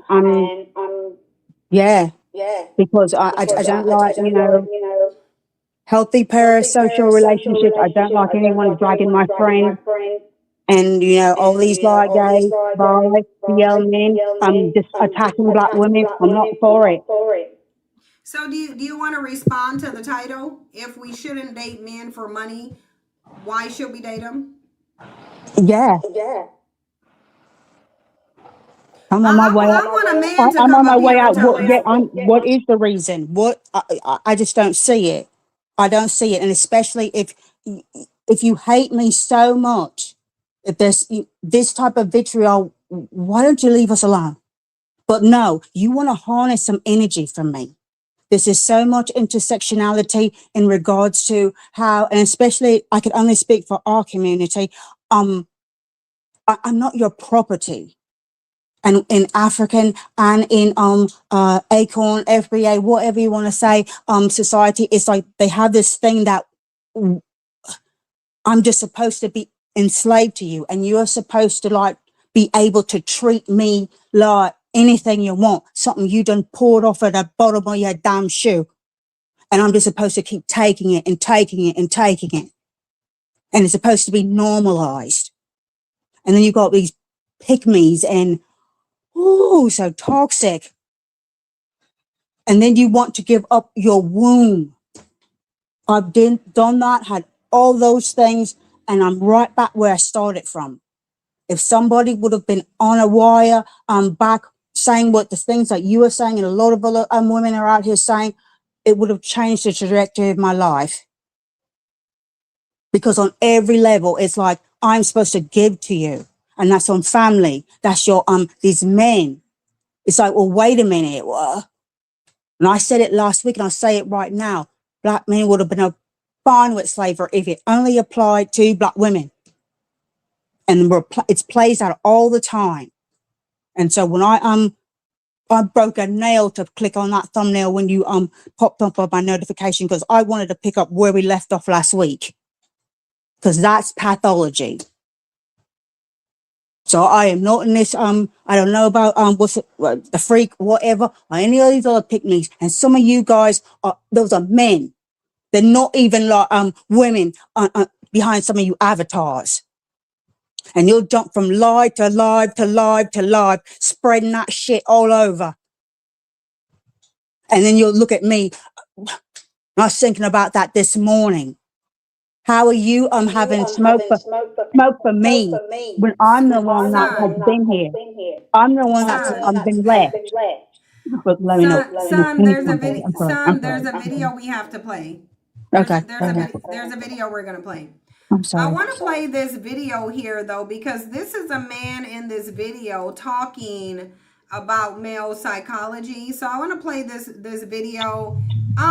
Jay Prince, you go stay back there. You go stay back there for a minute. Definitely until this video segment is over. So you go sit right back there, because I know you coming up here for content. I know that's what you coming up here for. You don't have anything meaningful to add to the discussion, and you know you don't. So you gonna be forced to answer the question, and if you try to filibuster, I'm just kicking you off. So you decide now if you actually want to come up here. Okay, let's play this video here. Let me get the speaker back up. Battery 30%. Connected to CYNG and LAPTOP FU56 MSS4. Okay. Let's play this. All right, actually, let me make sure it didn't switch out my audio, because y'all know it'll do that. StreamYard will destroy my audio. Okay, so let's play it.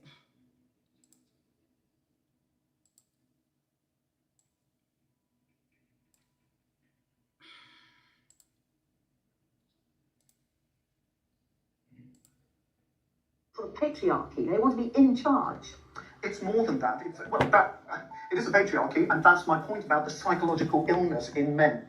Men are profoundly inferior and profoundly aggressive, and that's biologically wired into their brain. And that's why they go around causing wars. That's why they go around destroying other nations, because men have something seriously unevolved and unadapted inside their brain structure. How did it get there? It's a biological need, but for some reason, and I really can't explain it, the male species is unlike any other on the planet. There is no other animal that acts towards its own kind, and kinship's a key thing in biology, okay? There is no other animal on the planet that acts to its own kind the way the male brain acts towards its own kind.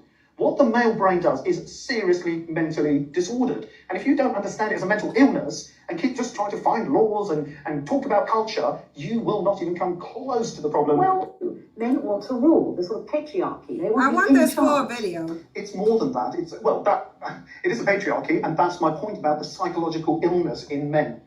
Men are profoundly inferior and profoundly aggressive, And that's biologically wired into their brain. And that's why they go around causing wars. That's why they go around destroying other nations, because men have something seriously unevolved and unadapted inside their brain structure. How did it get there? It's a biological need, but for some reason, and I really can't explain it, the male species is unlike any other on the planet. There is no other animal that acts towards its own kind, and kinship's a key thing in biology, okay? There is no other animal on the planet that acts to its own kind the way the male brain acts towards its own kind.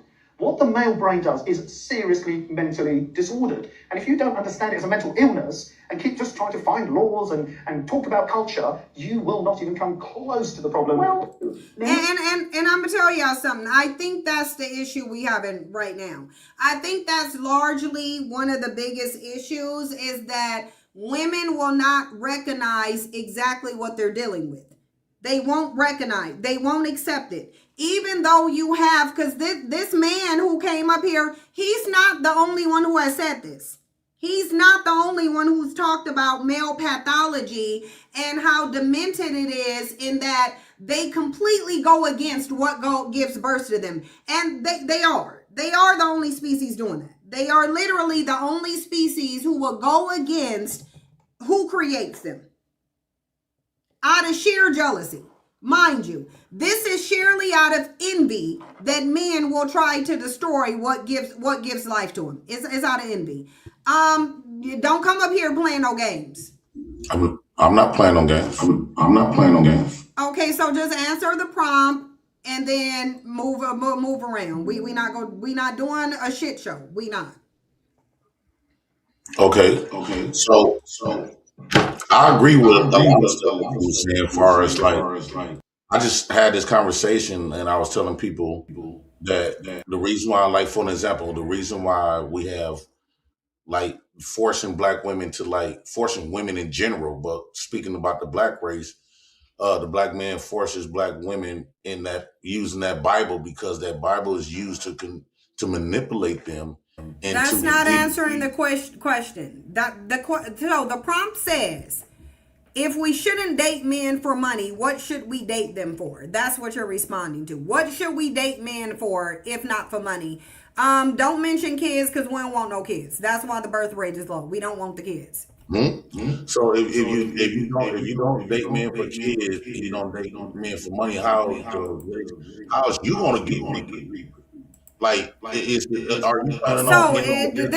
Okay, so I'm gonna say this again, and if you can't answer the question, then you need to just say you can't. We don't care about humans going extinct. We don't care about the birth rate. That is a you problem. That is what men care about. This is why you don't hear women talking about it. We don't care. So stop mentioning children. Answer the prompt and stop mentioning children. We don't care if humanity goes extinct. Okay, if that's the case, I don't see no reasons why you would try to date a man and vice versa. If it's not to reproduce yourself, I don't think there's no reason outside of being lonely. I think that women needs to be connected with a man. Well, you had to already hear the part on the loneliness. Women are not lonely. They're making decisions not to be in relationships. Stop mentioning relationships. We already said we don't care about no damn relationship. We don't care about kids. We don't care if humanity goes extinct. What should we be dating you for other than money? Well, with that concept, that means the woman becomes pointless. There's no reason. Exactly. No, it would mean the man becomes pointless. Thank you and goodbye. The man is pointless. Like he said, the man then becomes pointless. And that's where the discussion needs to end. The man does become pointless. If he ain't got no money, there's no reason to be with him, because he has nothing left to offer. He's not nice. He can't provide. He can't protect. I mean, Tyler Perry told y'all to take the bandit who can only pay the light bill. So clearly they ain't got no money. They have nothing. You will literally be doing charity work to get into a relationship with a man. It would have to be charity work, because you would not benefit. They recognize they cannot bring anything to you.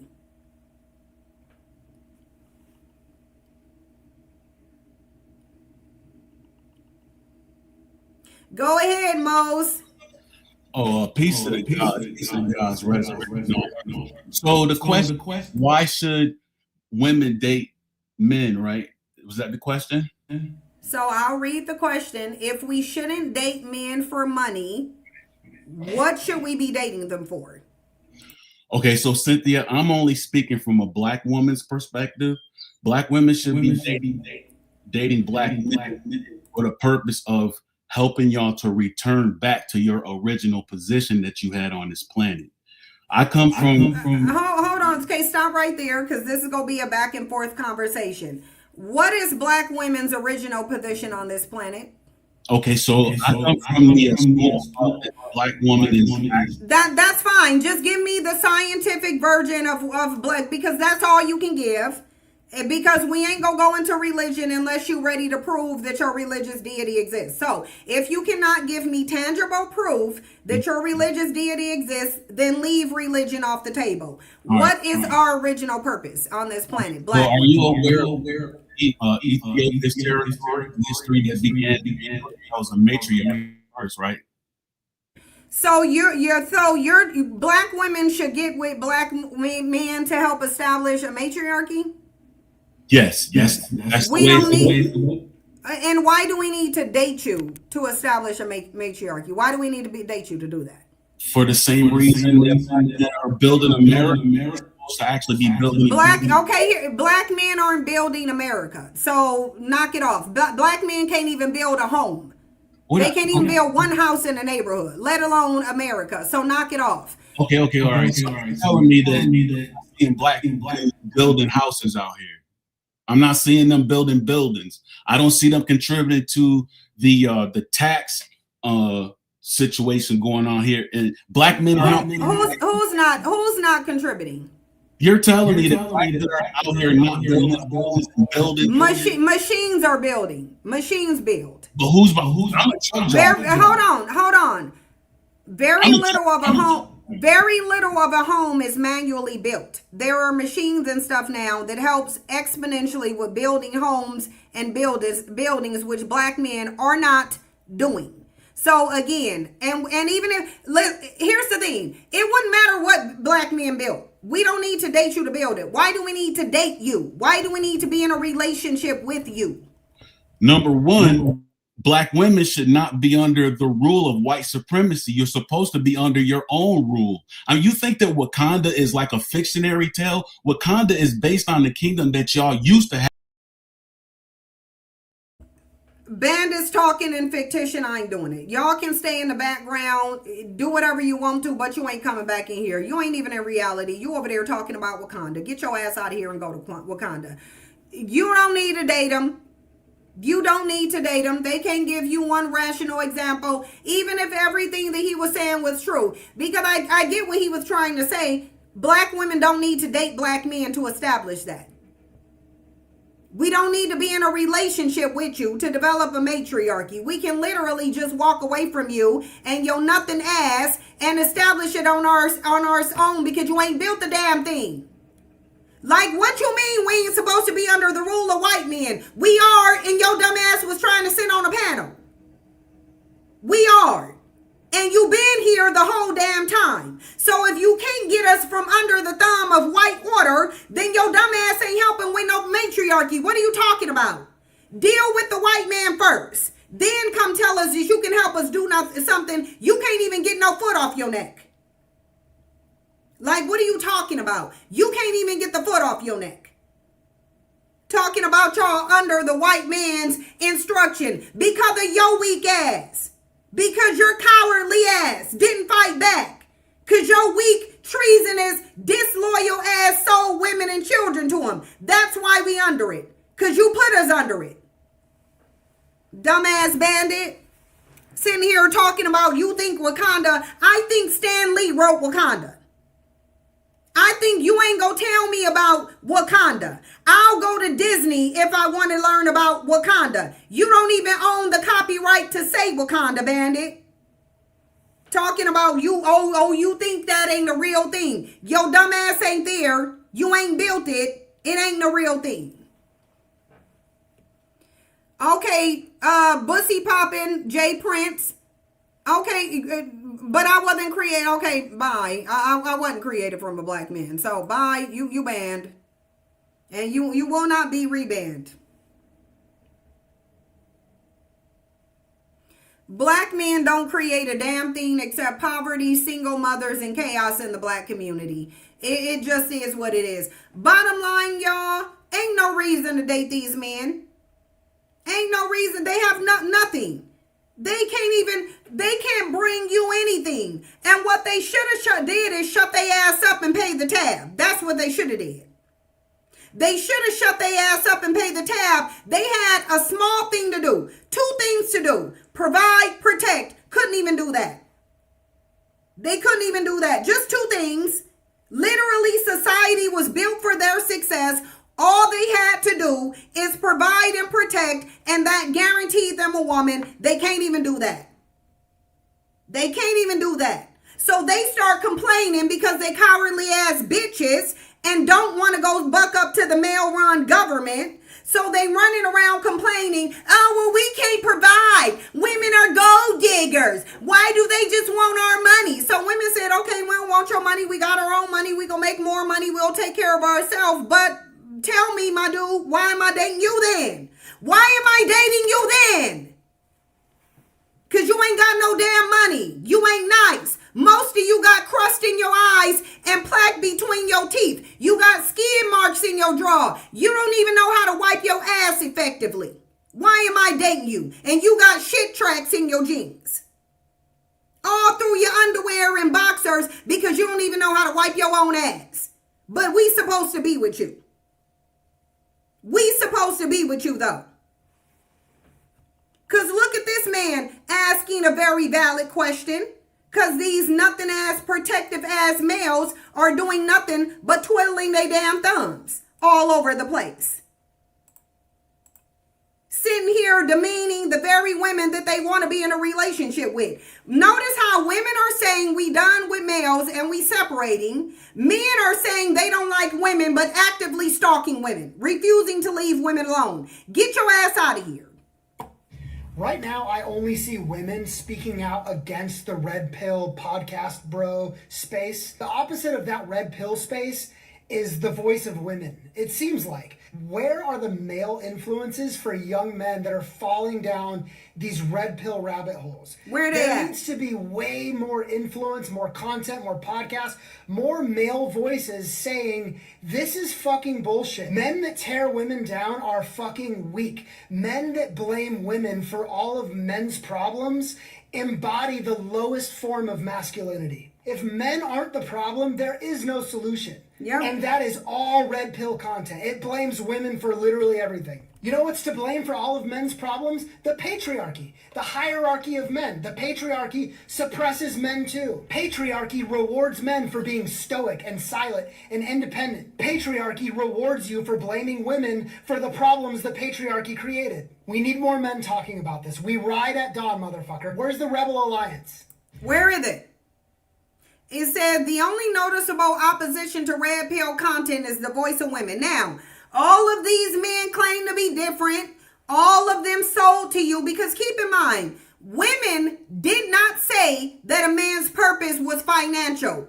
Men did. We gonna get that 100% true. Ain't no gold digging, bitch. Learn history. You think they some gold diggers in here because your dumb ass is too illiterate to learn history. Women did not ask for men's money, bitch.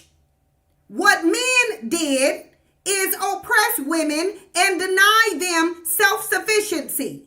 Men said that they are the providers and the protectors. Men said their value is financial. Men said their value is financial. Men said their value is financial. Women did not. Men said their value is money. Men said their value is money. Men said their value is money. Men marketed themselves to women as their value is money. Men did this. Women did not. So stop saying that women made men's value tantamount to money. Women did not. Men did. Men said they the providers. Men said they're the protectors. Men said they the money. We didn't. But then they weak dumbasses, when the government made it too expensive to provide, they dumbasses start calling women gold diggers. Then we said, okay, we won't be gold diggers. We'll fight for our own rights. We'll go get our own job. We'll get our own bank account. Now we don't want your dumb ass. Now you don't got nothing to offer. Because what your dumb ass didn't realize is that it's easier to make money than build character. It's money than it is to build character. It's easier to go get a high paying job than to sit your ass in front of a therapist and get rid of your trauma. It's easier to make money than go heal. It's easier to make money than get a personality that somebody likes.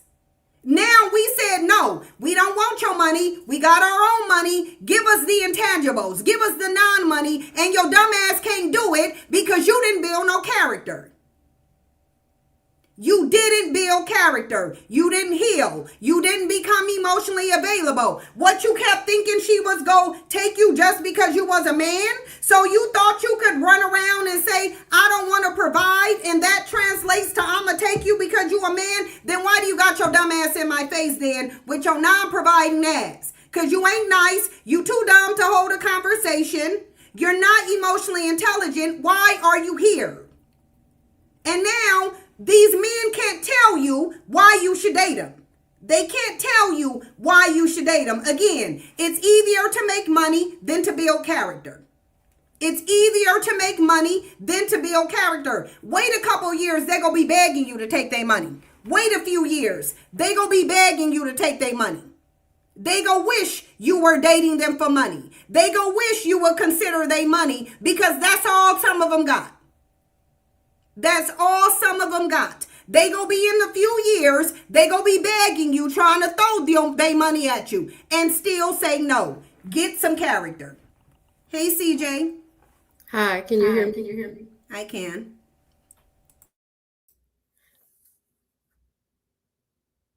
I know you asked for male. Yeah, on the show. No, anybody can answer. The floor is yours. Okay. I have a question. Can you hear an echo? You don't hear an echo from me, do you? No, that's why I'm staying on mute. Okay. I'm sorry. I think that I'm noticing now what you're saying about the black male in relationships, or just men in relationships, or being with one. But one thing I think a lot of us still want is consistent companionship, like physical consistency with one male, probably, and not being spread around, because it's easy to just be like, you come over this. A lot of us want just one partner still. And then also the other aspect of not necessarily money, but that level of companionship, that level of not paying everything by yourself all the time, almost like a roommate situation. I think that would be more ideal. What are your thoughts on that? I think you can get companionship from a dog or a cat, and a woman can be your roommate. That does not mean we dating men for roommates now. I mean, it is easier. I think people benefit from marriage but they have help, right? But they don't. Statistically, they don't, though. If you're paying in the how are you benefiting by paying in a relationship? I'm not understanding this. I'm not understanding this. It's giving you want to date them just because they're a man. I mean, you're paying your mortgage or rent, and then they're paying half of that. That's half of your money that you don't. But I can pay my mortgage and rent on my own quite well. So why do I need a man? Why do I need to introduce a man into my situation? You don't agree that it would be easier? No, I think it would be harder.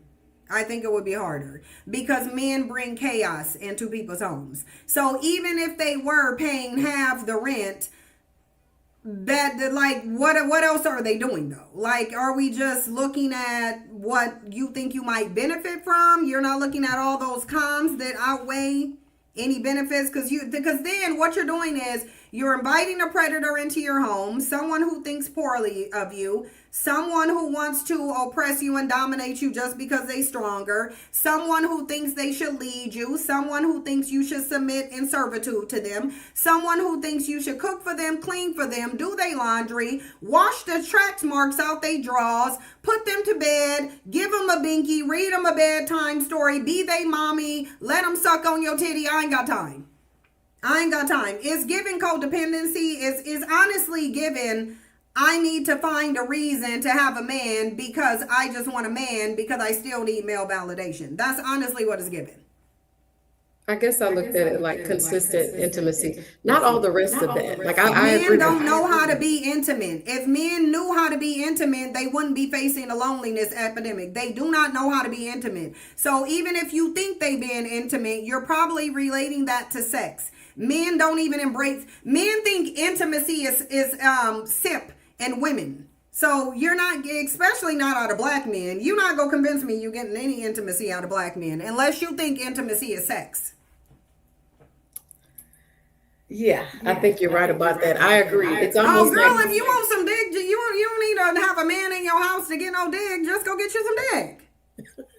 you don't want the same. I mean, you want to just okay, this one, that one. You want to No, I don't want no man hugging or cuddling or putting his lips next to me just because he has some dick. No, I don't need none of that. It could just be dick. I'm good with it just being dick. I don't need the extras or the drama that comes with him or the lies or the gaslighting or the drama or the other women he about to introduce into your relationship. I don't need none of it. Just for some dick? No. No. I'll take the dick. You can leave all that. You not about to be my boyfriend. No, I don't need that. I think with all due respect, CJ, I think you having a codependency issue. I think you still need male validation. I think you still need male acceptance. I think male presence still does something for you in a whatever beneficial way. I'm not there. That's not where I'm at. I don't see a point in being with a man. I don't think they have anything to offer. I don't want them in my house. I don't want to talk to them on the phone. I don't want them texting me. I don't.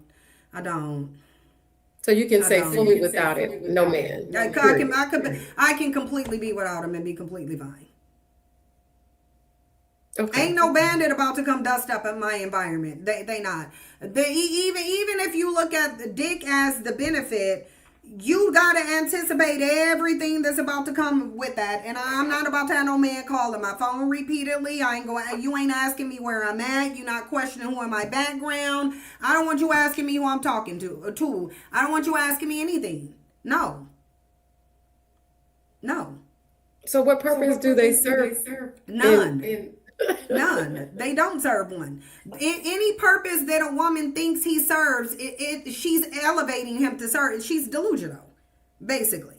Basically, when women come up here, like the whole notion of a man being intimate, completely delusional. They're not. You're not getting intimacy from a man. We can call dick because sex is an intimacy. It's very physical. It's very primal. Women make it more than it is because they programmed to look at sex a certain way. That's why you look at sex the way you do, because men told you to. And it's because men benefit. Okay? Because even if it's coming from religion, even if it's coming from a science book, chances are a man wrote it. Men have owned women's sexuality and where they direct it for thousands of years. And y'all seem okay with that. I'm not. Men can't even manage their own sexuality. They don't need to be talking to women about theirs. Men with their dumbasses can't even control whether they become a father or not. They act like they don't even know how to not get a woman pregnant. Most of them are too dumb to be sitting in my face, quite frankly. Like, how do your dumb ass not know how to not get a woman pregnant when all you got to do is like not come inside of her? Like, really, it's simple. Patty, come up here so we can argue. Patty, can you come up here so we can argue? I do have one last question for you, Cynthia, about it. Yeah. What about, have you abandoned the beliefs, the old system of, two people getting married, a man and woman getting married, staying together, like these older Black couples that have been together? Or are you just saying, I'm adopting this new because I know I can make money, I can replace a man? Really, we can. And I agree with you. There clearly is a codependency and male validation. Because a part of me still believes in this old culture because I believe my age is 47. So I still see it. I think marriage is for men, and I think marriage is a patriarchal construct, and it really is. Marriage is not natural. Women pair bonding with one man is not natural, and human women are the only females in the ecosystem who seems to think that they should just pair bond with one male. No, I think it's stupid. I think marriage is a patriarchal concept. It has nothing to do with a religious or with religion or any type of God, but fine. We know women worship a male God. I personally would separate myself from every single patriarchal concept. That's just what I would do. I've never cared about marriage. I've never wanted to get married. I've never been a kid that was just looking at dresses or putting on dresses. Oh, I can't wait to marry a boy. I didn't even like boys when I was younger. All through middle school, elementary school, high school, couldn't stand them. They're obnoxious, loud, hypersexual, overly violent, always teasing somebody, always chaotic and creating problems. I didn't even want to date boys in high school. That's why I didn't date them until I got out, because they're dumb. And they're dumb even as adults. Like that, even as adults. So there's nothing in me that really just was like, oh, I just can't wait to find that one good knight in Prince. That I wasn't that girl. I promise you I wasn't that girl. Ever. Would you say that at 75, at 80? Would you say that why would age matter? Well, I think coming from a place of you can probably take care of yourself fully. Why wouldn't I at 75, 80? You think I think most 75, 80 year olds can still take care of themselves. I think they can. Okay. I mean, Trump over there, 80. Yeah, he mentally deteriorate. And we were just talking about Stephen King. He's 77. He seemed fine. I mean, it's like 70, 80. Why wouldn't I? Are you trying to go down the die alone road? Is that where you want? I would love to not. I would love not to die alone. I would love to have companionship, consistent companionship. Can you tell me one person that dies with another person right next to him? No one, probably. Right. Generally, women outlive men, so women would die alone technically anyway. And then when they say die alone, they really mean die without being attached to a man. Yes, I'm quite fine with that. I probably would prefer it, to be honest. I'm telling you, I don't place as much value on men as you do. To me, they have very little to no value. I'm starting to see that the more and more I deal with men. And I think the concept of wanting love is a bigger problem too. So I think, like you said, love can be found within self. I think men are not offering love. And I think for Black women specifically, Black women need to start first with self-love. Because I don't think what Black women have for Black men is love. It's not love. It is codependency and trauma bonding on the basis of being Black.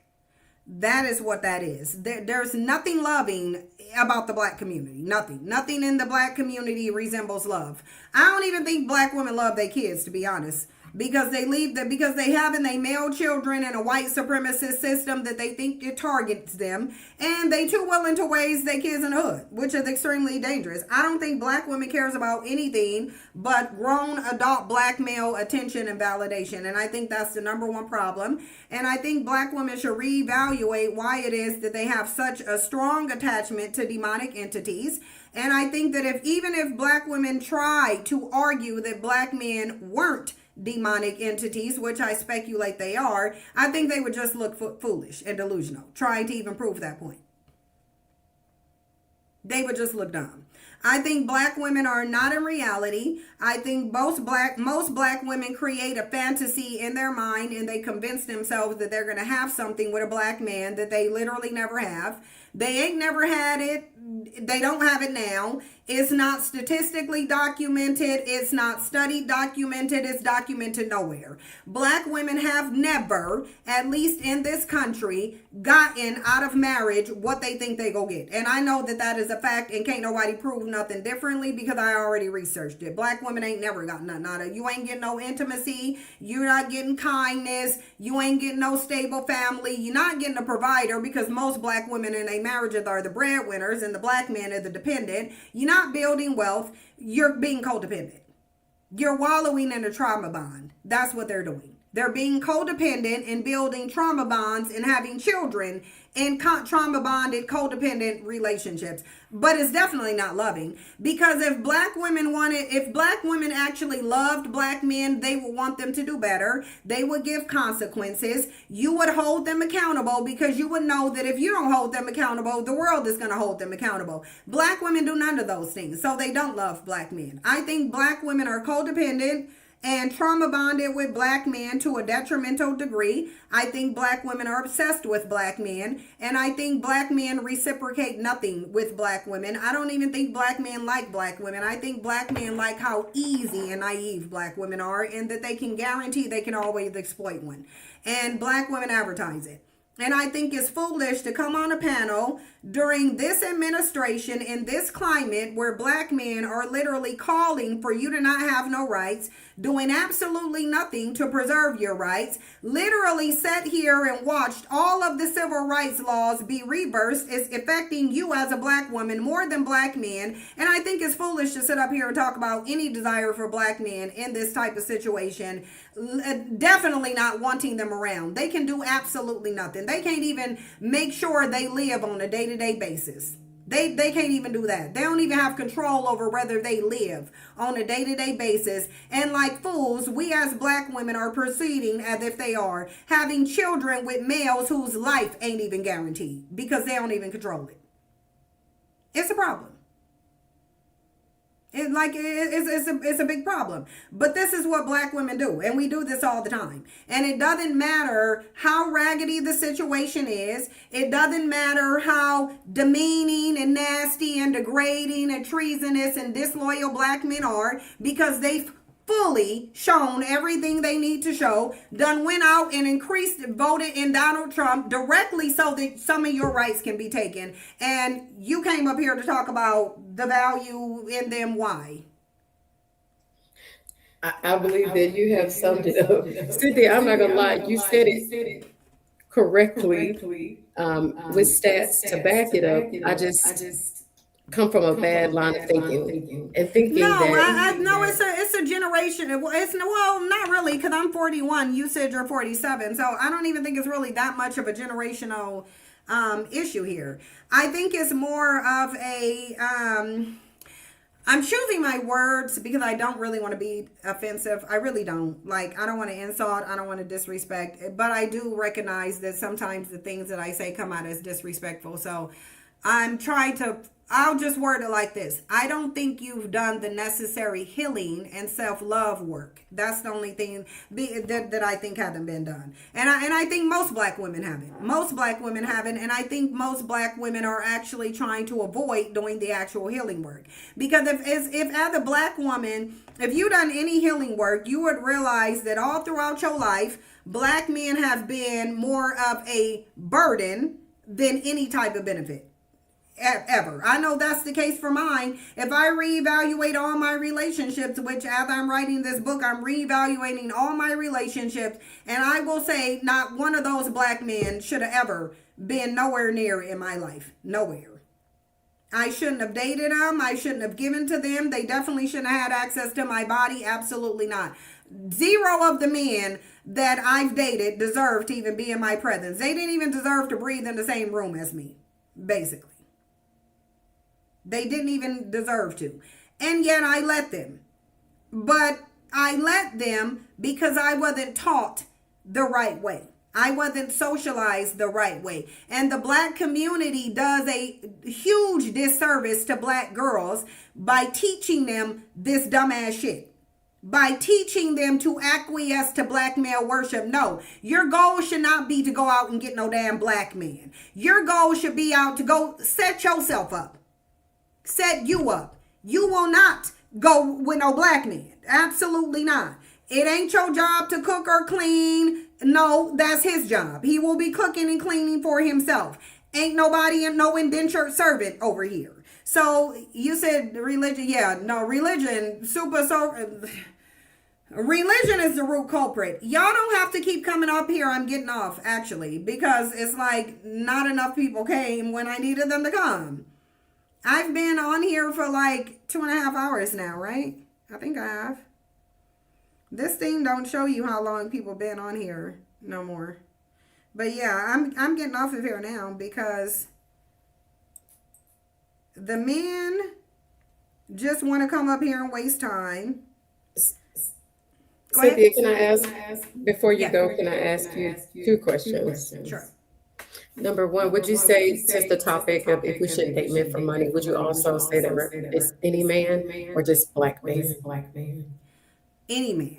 I think women should charge men to be in relationships with them, and I think they should definitely charge them to have kids for them. These are things that should not be done for free. Men should have to put in a petition and an offering for you to have a child, and a relationship should not be guaranteed at all. And if you do get in a relationship with a man, he should be absolutely bringing you something tangible and non-tangible, or else why are you in a what is the point? Because we already know he gonna benefit. He's going to benefit. Monumentally, he gonna benefit just by you dating him. He gonna benefit. The question is are you gonna benefit to the same degree as he is? No, because he does not. Men don't have the ability to provide to you what you can provide to them. It will never be equal. They can never match what you can give to them. They can never do it. They can't do it. So they should be in every material way that they can, they should be giving to you. Because they can't do for you what you can do for them. They can't. So at the end of the day, why is a relationship and genetic duplication, why is that guaranteed to men? Why are women in men's home cooking and cleaning for them just because you're a woman? I'm not cooking and cleaning for no damn man. I'm not. At all. And even if I do cook for you, it's going to be a one-time thing. It will not be a routine thing. Like, I'm not, no man, ever. I ain't never just sat up here and said I'm a cook and clean for a man. I'm about to go submit to this man. I ain't submitting to nobody. I ain't cooking for you. I'm not cleaning for you. You should be happy to be here. Like, really? I'm not doing none of that. I'm not doing none of that. I'm doing absolutely none of it. And if the man says he looking for something more out of a woman, okay, then hit the block. You know what you want. You know where to find it. Go ahead. I'm not doing it, though. I'm just telling you I ain't doing it. I'm not cooking and cleaning for no man. I've never cooked and cleaned for no man. I'm not submitting to a man. I ain't never submit to no man. And I'll tell men, I ain't gonna submit to you. No, you're not telling me anything. You're not my dad. I'm not your child. I'm not submitting to you. Absolutely not. Did they get offended? Yes. Did I care? No. I'm not here to submit. Like, I'm not. I'm not submitting to zero men. The notion is offensive to me. Well, that answered it. I think that the second question I asked, which I know you probably have answered before, how does one go about, maybe others need to hear it too, Cynthia, but how does one go about the self-healing that you say a woman needs to do? And I'll speak for myself. It's a journey. I understand it's a journey. The first thing I would say is don't try to do it alone. Get a therapist and try to, depending on what it is. Now, I have a lot of trauma, different types of trauma. So I stay in a situation where I'm actively getting therapy. I would say start with therapy, being honest, taking personal accountability. When you see that there is some behavior that you engaged in that you should not have, you have to be honest. I'm always honest with myself. So if there was a red flag I overlooked, or if there was some behavior that I let slide for some reason, I acknowledge that. I don't try to lie to myself.